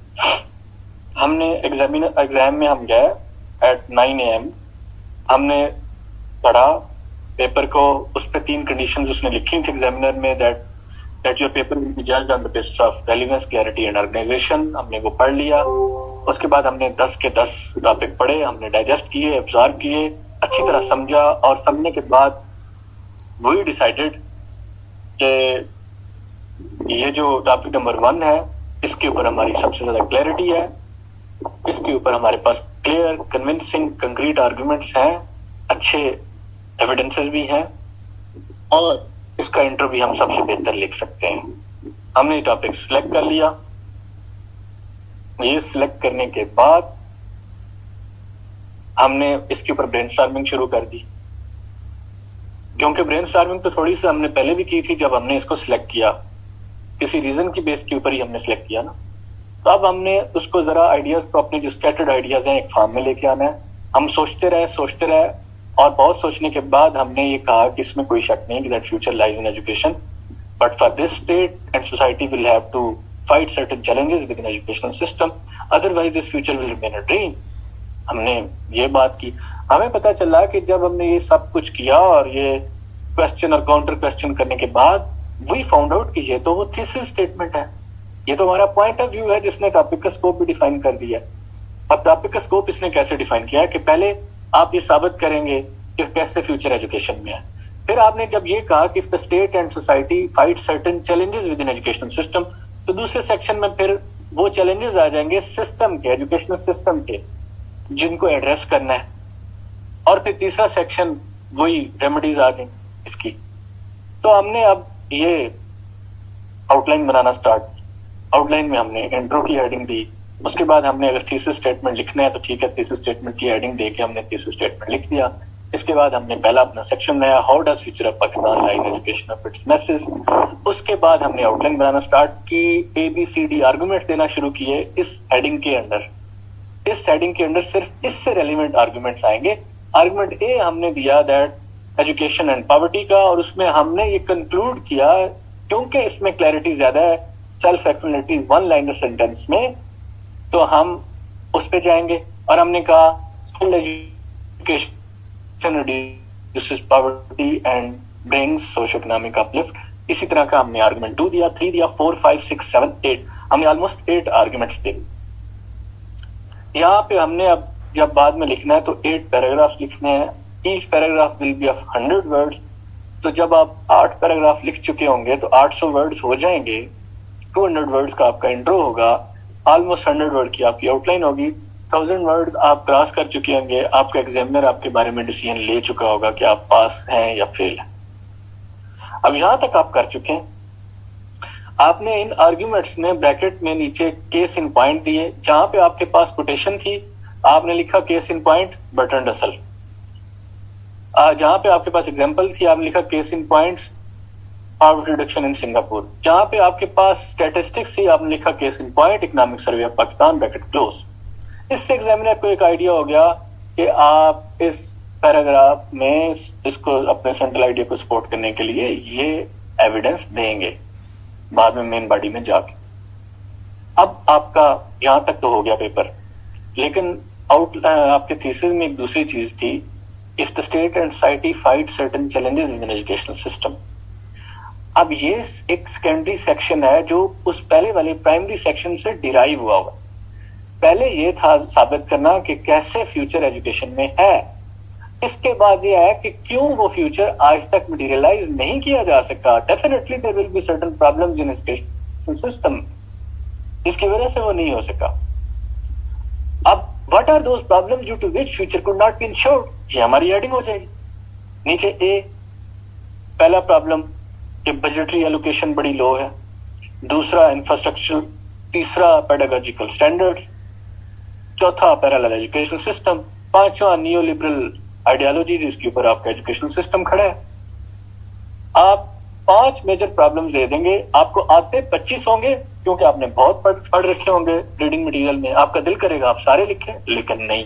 Reason, it is a secondary section that has been derived from the primary section. इसमें 8 आर्गुमेंट्स थे, सो इसमें 4 to 5 arguments are enough. But make sure कि आप एजुकेशनल सिस्टम के वो प्रॉब्लम लिखेंगे जो मेजर प्रॉब्लम्स हैं, जो आप क्लास में अगर 100 लोगों से पूछें तो 70% लोग मुत्तफिक हों कि टॉप 5 प्रॉब्लम्स यही है एजुकेशनल सिस्टम। उस तरह के प्रॉब्लम वो हमने 5 लिख दिए। अभी हम फिर तीसरा एक सेक्शन बनाएंगे, how future of Pakistan can be materialised through education, वो आ जाएगा। और इसमें अब आप सिंपल जो प्रॉब्लम्स आपने मेंशन किए हैं उनके ही आप सॉल्यूशन दे देंगे। जी, यहां तक बात क्लियर है आपको? जी सर, एक क्वेश्चन है। एक क्वेश्चन जी बोलें बेटे। सर क्वेश्चन ये है कि जब पैराग्राफ राइटिंग में 3rd पॉइंट पे हम एविडेंस पे आते हैं तो ये लाजमी है कि हर पैराग्राफ के अंदर जब हम कोटेशन या कोई रेफरेंस देते हैं तो वो लाजमी देना पड़ता है कि उसको स्किप भी कर सकते हैं? देखें, आइडियली तो एक साइंटिफिक पैराग्राफ में एग्जामिनर को कन्विंस करने के लिए कुछ ना कुछ होना चाहिए। या एग्जाम्पल हो जाए, एग्जाम्पल नहीं है तो कोटेशन हो जाए, कोटेशन नहीं है तो आप जो है वो स्टैटिस्टिक्स दे देते हैं। बट अगर आप समझते हैं कि यार I have written almost 8 paragraphs in first section, उसमें एक ऐसा पैराग्राफ है जिसमें मेरे पास नहीं है एविडेंस, तो फिर आप रीजन वाला रीजंस वाले पार्ट को थोड़ा सा प्रोलॉन्ग कर लें और टॉपिक के साथ रिलेट करके कंक्लूड कर दें, तो फिर भी काम चल जाएगा। बट कोशिश करें ज्यादा से ज्यादा पैराग्राफ में कोई ना कोई एविडेंस आए। और कोटेशन वाला एविडेंस सबसे आसान होता है। हमें वर्ड टू वर्ड किसी की कोई चीज याद ना भी हो, हमें ये पता हो कि ये राइटर किस कॉन्टेक्स्ट में लिखता है, इसकी नेचर ऑफ राइटिंग क्या है, किन इश्यूज के ऊपर लिखता है, इसकी ओवरऑल ओपिनियन क्या है, तो हम उसके पर्सपेक्टिव में कोटेशन खुद भी बना सकते हैं। एग्जामिनर कौन सा कोई गूगल लेके बैठा होता है जो सॉफ्टवेयर पे चेक करेगा आपका paper, with in few seconds आपका मैक्सिमम 2 मिनट्स में पेपर चेक होता है। तो वहां पे इमरजेंसी सिचुएशन में कोटेशन क्रिएट भी की जा सकती है, प्रोवाइडेड कि आपको पता हो कि राइटर जो है वो लिखता किस तरह का है। जी सर, जी क्वेश्चन जी बोले सर। क्वेश्चन ये है लाइक के जिस तरह से आपने आउटलाइन में केस इन पॉइंट जो है वो बहुत ज्यादा जो है वो स्ट्रेट अवे दिया है, like poverty reduction in Singapore. तो सर मेरा like if we know the source के जहां से हम वो केस इन पॉइंट ले रहे हैं, किसी बुक से ले रहे हैं, there is a project, world bank report, तो हमें जो केस इन पॉइंट आउटलाइन में वो मेंशन करना चाहिए या नहीं करना चाहिए? जितना मैंने बताया ना, case in point poverty reduction in Singapore, जी जी, एग्जाम्पल के लिए तो इतना काफी है। अगर आप कोई कोटेशन दे रहे हैं, ठीक, और वो आप वो बर्टन रसल की बुक है या शाहिद सिद्दीकी की बुक है, आप कहते हैं कि case in point Shahid Siddiqui education freedom and inequalities bracket close, book का नाम मेंशन कर दें। आप बहुत सारे डिटेल में जाएंगे तो वो थीसिस बन जाएगा ना, हमको पीएचडी का थीसिस तो नहीं कर रहे, तो इसलिए उसको इतना कॉम्प्लेक्स ना करें, कीप इट सिंपल। तुम्हारा पर्पस समझे ना, पर्पस ये है कि एग्जामिनर को थोड़ा फैसिलिटेट करना, उसको थोड़ा इम्प्रेस करना, अपनी चीज में थोड़ी वैल्यू एडिशन करना। और दूसरी चीज ये है कि ये कोई जरूरी नहीं, और जो चीजें जरूरी नहीं होती, मैंडेटरी नहीं होती, उनके ऊपर बहुत ज्यादा एफर्ट करने की जरूरत है। Make sense. Sir I have a question. अस्सलाम वालेकुम सर। क्वेश्चन ये है कि पैराग्राफ में जैसे टॉपिक सेंटेंस होते हैं या कंक्लूडिंग सेंटेंसेस होते हैं, तो क्या वो जरूरी है कि वो हो या ना हो? क्योंकि बिल्कुल, हर पैराग्राफ का एक सेल्फ सफिशिएंट एंटिटी है, एक ऑर्गेनिज्म है, उसकी एक अपनी एग्जिस्टेंस है, उसका एक सेंट्रल आइडिया है, या उसका एक पॉइंट के ऊपर आप उस सेंट्रल आइडिया को प्रूव करते हैं थ्रू सपोर्टिंग मटेरियल, और फिर आप कंक्लूड करते हैं। तो ये तो एक फंडामेंटल पार्ट है। इसके जो 4 इंग्रेडिएंट्स मैंने बताए हैं उनमें ये दोनों शामिल है। अभी खैर आप पैराग्राफ पे जा नहीं रहे, अभी आप आउटलाइन और इंट्रो पे ही फोकस करें, क्योंकि आपका एग्जामिनर 100% इस पे मतलब आप रखें ज़हन में, आपका एग्जामिनर आपको इंट्रो के फुल स्टॉप तक आपको पास या फेल कर चुका होता है। अगर आपका पेपर आउटलाइन में रेलिवेंट नहीं है, कोई भी एग्जामिनर आपका पूरा पेपर नहीं पढ़ता। आपका इंट्रो बिल्कुल यूजलेस है, आपका पेज 2, 3, 4 वो नहीं पढ़ा जाएगा। इसलिए मैंने इस सारी प्लानिंग में, कुछ पुराने स्टूडेंट भी सुन रहे हैं, ये मेथड मैं कई सालों से फॉलो कर रहा हूँ, अपने ऊपर भी मैंने ये किया। मैंने हमेशा अपने इंट्रो को कोशिश की कि ये बेस्ट ऑफ द बेस्ट हो, और एग्जामिनर मुझे इंट्रो तक जाते जाते पास करने का डिसीजन ले चुका हो। अब हम इंट्रो हमें करना नहीं आता होता, आउटलाइन हमें बनाना नहीं आती होती, और हम बाद के जो पॉइंट्स लिखने हैं जो मेन बॉडी में, हम उनकी टेंशन पहले लेना शुरू कर देते। तो आपने स्टेप बाय स्टेप चलना है। थोड़ा सा फ्लो में जब आ जाएंगे तो फिर आप पैराग्राफ्स को ऐड करेंगे। और पैराग्राफ का जो मैंने तरीकाकार आपको बताया है साइंटिफिक पैराग्राफ राइटिंग का, ये सबसे इजीएस्ट है। आप इसको एक बार फॉलो करके तो देखें, आपके लिए पैराग्राफ बनाना प्रैक्टिस थोड़ी बहुत करेंगे, कोई मुश्किल ही नहीं रहेगी। Thank you sir. जी सर नेक्स्ट क्वेश्चन। जी जी सर। मतलब जी बोले। जी सर, ये आप टॉपिक है, आपने लिखा है 2nd number, how does future of Pakistan. इससे पहले हम थोड़ा सा पैराग्राफ ऐड कर सकते हैं जिसमें हम लिखें डिफाइनिंग ब्रैकेट के अंदर फ्यूचर ऑफ पाकिस्तान, कि हम पाकिस्तान की कौन सी फ्यूचर की बात कर रहे हैं। ऐसे तो ज्यादा नहीं, ये जरूरी नहीं हो जाएंगे, यहाँ पे जरूरी नहीं है, समझ आ गई है मुझे आपकी बात। ये टॉपिक इस टॉपिक में जरूरी नहीं है ये, क्योंकि topic is very very simple to the point. वो उनमें डिफाइन करना जरूरी होता है, वो उनमें डिफाइन करना जरूरी होता है जहाँ पे टॉपिक बड़ा कॉम्प्लेक्स होता है। जैसे मैं आपको दे देता हूँ topic, if the development is not engendered it will be endangered. ठीक है, so what is engender development, उसके ऊपर आप पहले कर दें इस हेडिंग के साथ के कंटेक्चुअलाइजेशन ऑफ द टॉपिक, उसके ऊपर आप एक पैराग्राफ लिख दें तो इट मेक्स सेंस। बट वो हर टॉपिक में लिखना जरूरी नहीं होता।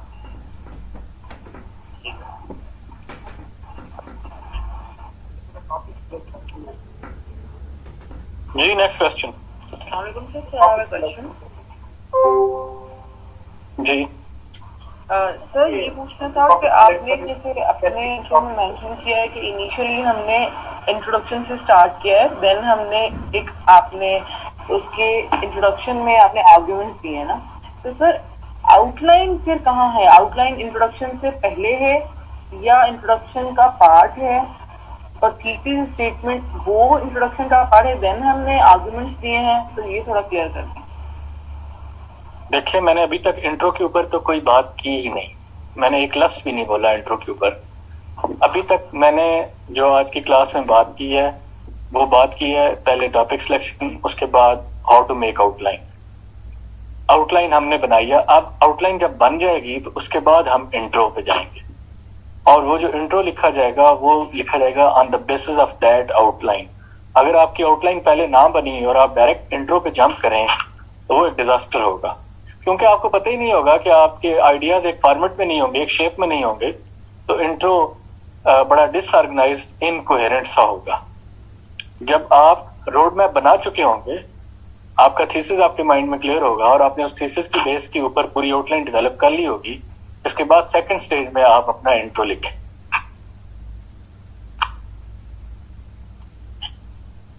So it means कि we have to just clear out the things in our mind कि हमें लिखना नहीं है, हमें स्टार्ट तो जो राइटिंग करनी है वो इंट्रोडक्शन से करनी है, but the things should be clear in our mind, ऐसे ही है ना? Things should be clear in our mind, और आउटलाइन की फॉर्म में वो पेपर पे तो आएंगे ना। पेपर पेज नंबर 1 पे आपकी आउटलाइन आएगी। आप ये सब कुछ जो मैंने अभी बोला है ये पेपर पे लिखा जाएगा। ये मैंने जो आपको व्हाट्सएप के ग्रुप्स में शेयर किए हैं, इस तरह की आउटलाइन आपके उधर पेज नंबर 1, 2, 3 पे बनेगी, उसके बाद आपका इंट्रो आएगा।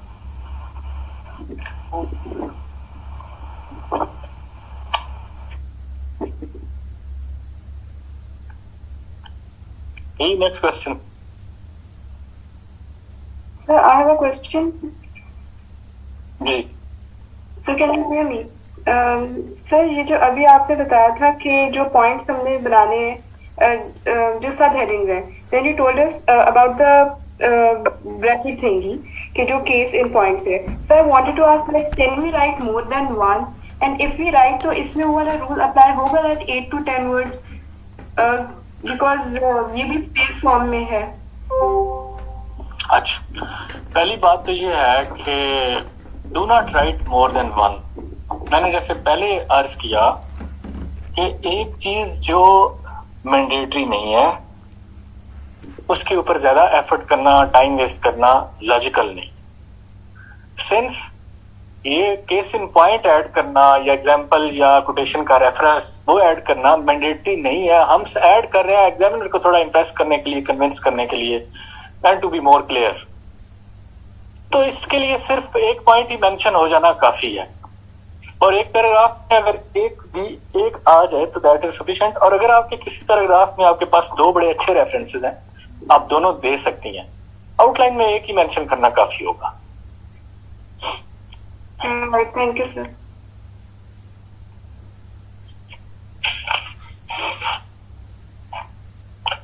जी नेक्स्ट क्वेश्चन। अभी तक अच्छा मुझे अब बताएं, मैंने आपसे क्वेश्चन भी किया, कोई मुश्किल बात है इसमें, ये थीसिस स्टेटमेंट और आउटलाइन के सारे प्रोसेस में कि कैसे बनेगी, कैसे टॉपिक डाइसेक्ट होगा? टॉपिक सिलेक्शन से रिलेटेड सवाल है। जी बोले, जी बोले। टॉपिक सिलेक्शन से मेरे सवाल है कि मतलब कुछ टॉपिक जो है कैसे हो गए, देखा टॉपिक के लिए इसको बंदे को लगता है कि ये टॉपिक में मेरे साथ वो रिलीज में शुरू होता है कि मतलब मैंने आगे पढ़ा हुआ टॉपिक था कि इवॉल्विंग द शिफ्टिंग फ्रॉम मैंने पता नहीं करना तो बंदा 2-3 मिनट में बंदा डिसाइड कर देता है इसको कैसे अवॉइड करें, गलती होगी थी। आपकी आवाज, मेरी बात सुन, आपकी आवाज इतनी क्लियर नहीं थी, लेकिन जो मुझे समझ आई आपके क्वेश्चन की वो ये है कि अगर आपका बैकग्राउंड एक सब्जेक्ट का हो, जैसे इकोनॉमिक्स का या इंटरनेशनल रिलेशन का, और आपने उसकी अच्छी खासी रीडिंग की है, राइटिंग की है, और अगर उस तरह का टॉपिक आपके एग्जाम में आ जाता है तो आपको वो करना चाहिए या नहीं करना चाहिए, यही सवाल है आपका? तो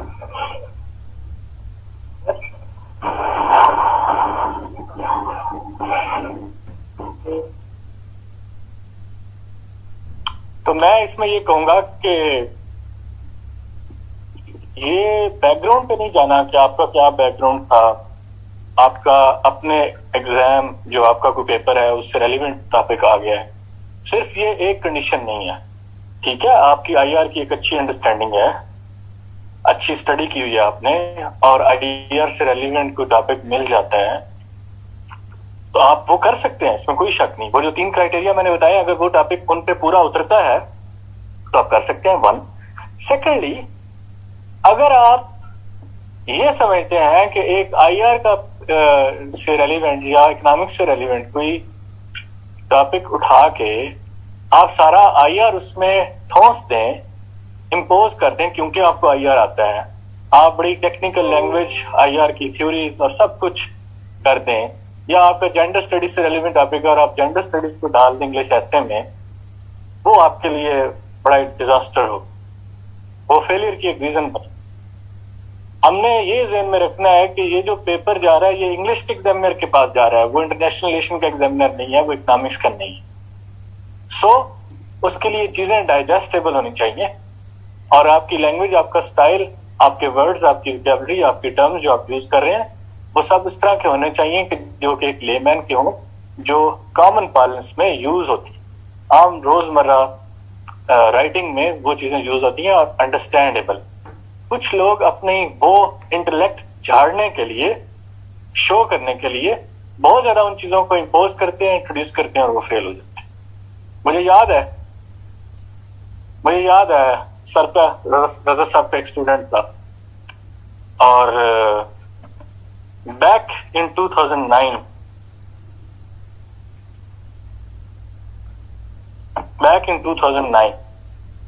यानी 10 वो पेपर दे के आया इंग्लिश एसे का।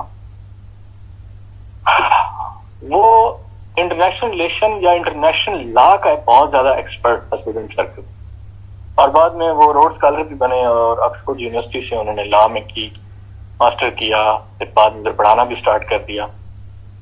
2010 में उनका सीएसएस जब हो गया तो वो सर के पास आए ये बताने के लिए कि उन्होंने पेपर कैसे, तो उन्होंने ऐसे किया यूनाइटेड नेशन के ऊपर, that United Nation has failed to abide by its charter, इस तरह का कोई टॉपिक।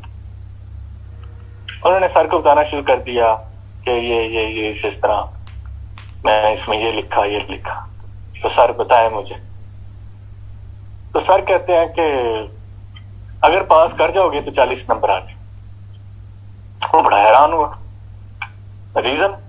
सर कहते हैं भाई ये जो तुम मुझे बता रहे हो, अगर सर प्योर इंग्लिश के एग्जामिनर थे, टीचर थे, कहते हैं मुझे इन चीजों का क्या पता, फला थ्योरी, फला रेफरेंस, फला बात, फला आर्गुमेंट, ये तो वो है जो मतलब मैंने कभी सुना नहीं है।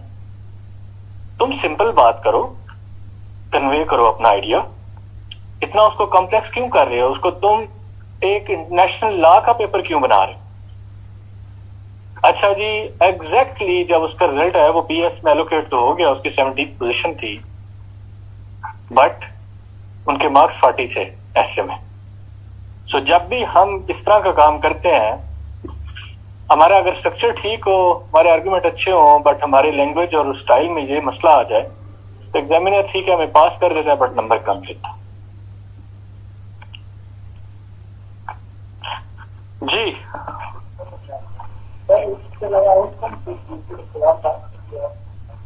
आपकी आवाज बिल्कुल नहीं आ रही।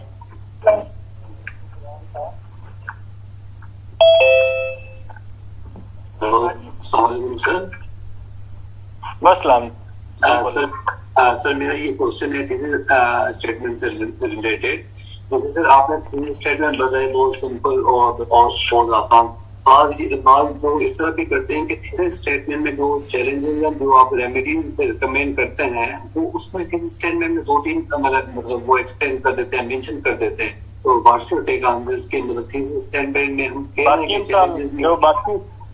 बाकी जो 5-6 चैलेंजेस रह गए हैं और जो 5-6 रेमेडीज रह गई हैं, उनका फिर क्या कसूर था? हाँ सर, बिल्कुल ये मैं आपसे यही कह रहा हूँ कि यही आप जानना चाह रहा हूँ कि मतलब 2-3 उसमें मेंशन करते हैं, बाकी नहीं करते। बस ठीक है, समझ आ गई मुझे। Thesis statement is very simple. इसमें उसके ऊपर ओपिनियन और टॉपिक का स्कोप डिफाइन करना जरूरी होता है, उन चैलेंजेस को रेफर करना जरूरी होता है, चैलेंजेस इटसेल्फ या चैलेंजेस देमसेल्फ मेंशन करना जरूरी नहीं होते।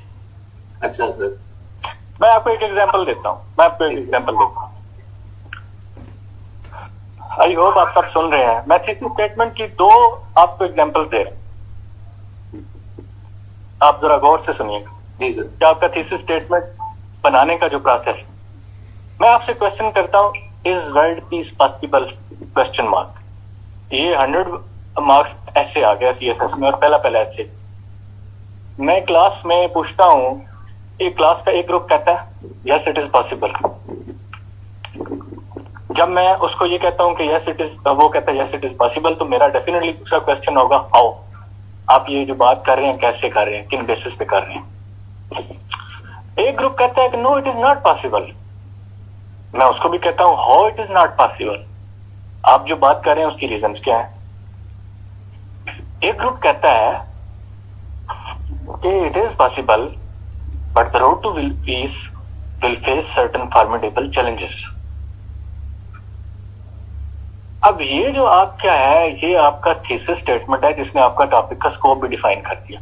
इसमें सिंपल आपकी ओपिनियन है, yes it is possible but there will be certain challenges. हाँ मुमकिन है लेकिन इसमें कुछ मसले हो, बस ये आपका थीसिस है।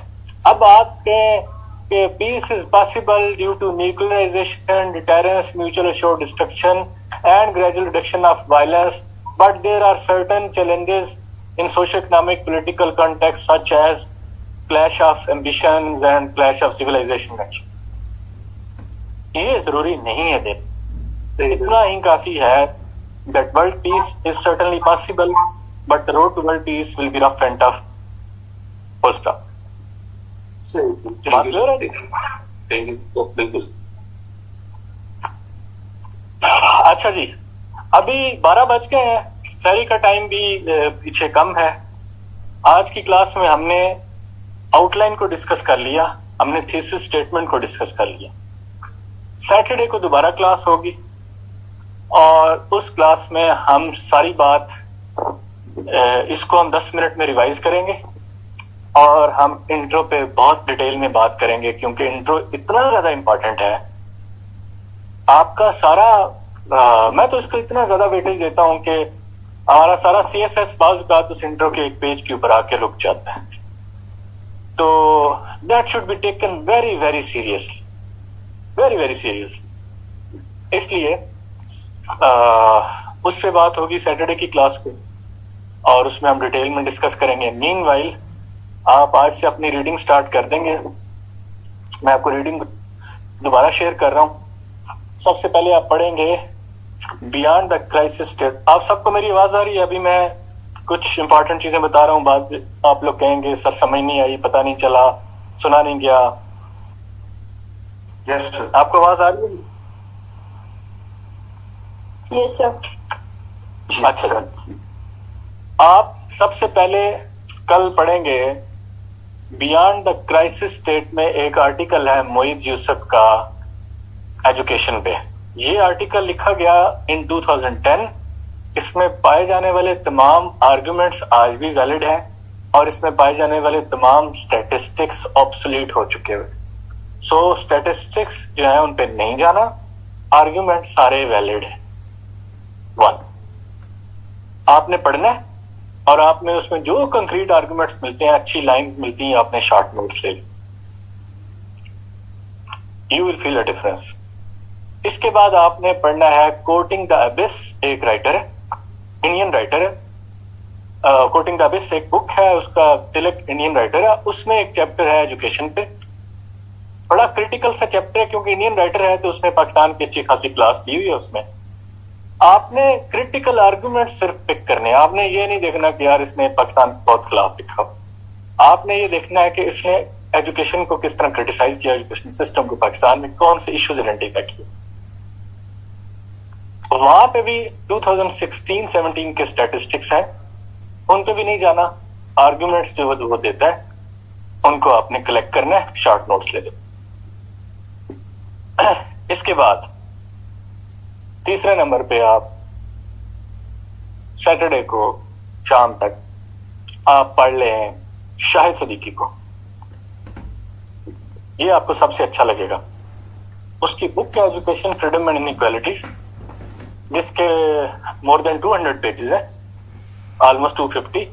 उसमें से 96 पेजेस मैंने दिए हुए पेजेस, मतलब उसमें कंटेंट कम है। आप जो है वो 96 पेजेस आप पढ़ लेंगे विद इन 5 आवर्स। उसमें रेपिटेशन भी है, बट उसमें आपको बहुत सारे आइडियाज मिलेंगे जो आपको एक क्रिटिकल ओवरव्यू दे रहे होंगे पाकिस्तान के एजुकेशनल सिस्टम का। ठीक, अब उसके भी आपने शॉर्ट नोट्स ले लेने हैं। आपका सिर्फ इतना काम है, सैटरडे को दोबारा क्लास होगी, उसमें आउटलाइन और इंट्रो के ऊपर डिटेल में बात होगी। फिर मैं आपको बताऊंगा कि ठीक है आपने रीडिंग कर ली है, अब आप अपना पहला ड्राफ्ट लिखें। वो किस तरह लिखना होगा पहला ड्राफ्ट, आउटलाइन के बारे में मैंने अभी बता दिया। सैटरडे को मैं आपको इंट्रो के बारे में बता दूंगा। जी, यहां तक बात क्लियर है? Yes sir. चलें, अब आपको वो छुट्टी देते हैं और Saturday 10 PM। Excuse me sir, अस्सलाम वालेकुम सर। वो प्लानिंग भी आप असाइन कर दें ओल्ड स्टूडेंट्स के लिए। कौन सी प्लानिंग? सर आपने अभी कहा नहीं तो स्टार्टिंग में लेक्चर में ये सर वो टॉपिक्स और प्लानिंग सर किस तरह से? अच्छा, जो पुराने स्टूडेंट। जी सर, जी सर। अभी मैं क्लास में लिस्ट भेज रहा हूँ जो वो करेंगे। चलो ठीक है, thank you sir, thank you. Okay, Allah Hafiz. Sir एक क्वेश्चन है। जी बोलिए। सर वो बर्ट्रैंड रसल का एक तो वो है ना एजुकेशन पे, और एक फिर उसका है the role of a teacher, वो भी इम्पोर्टेंट है इस थीम के लिए, या वो स्किप कर दे? नहीं, फिलहाल नहीं, मैं बताऊंगा आपको। अभी आपको जिस तरह मैं बताता जा रहा हूँ ना कि यानी कि आपने संडे तक जो टॉपिक जिसके ऊपर लिखना है उसके लिए ये रीडिंग्स करनी है। टॉपिक नंबर 2 के ऊपर जो रीडिंग करनी होगी वो मैं खुद बताऊं। ओके सर, ठीक। तो इंडियन राइटर वाला जो बुक था उसका रिपीट कर दें। मैं शेयर कर रहा हूँ आपको बुक, वोटिंग द एबिस।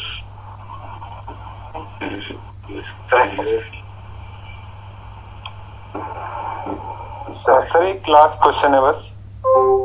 जी बोले।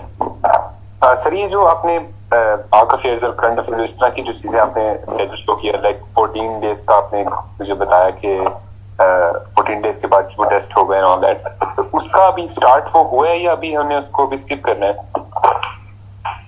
वो बस कल से स्टार्ट। आज आपकी फॉर्मल इंग्लिश ऐसे कुछ होगी है, कल से वो भी स्टार्ट।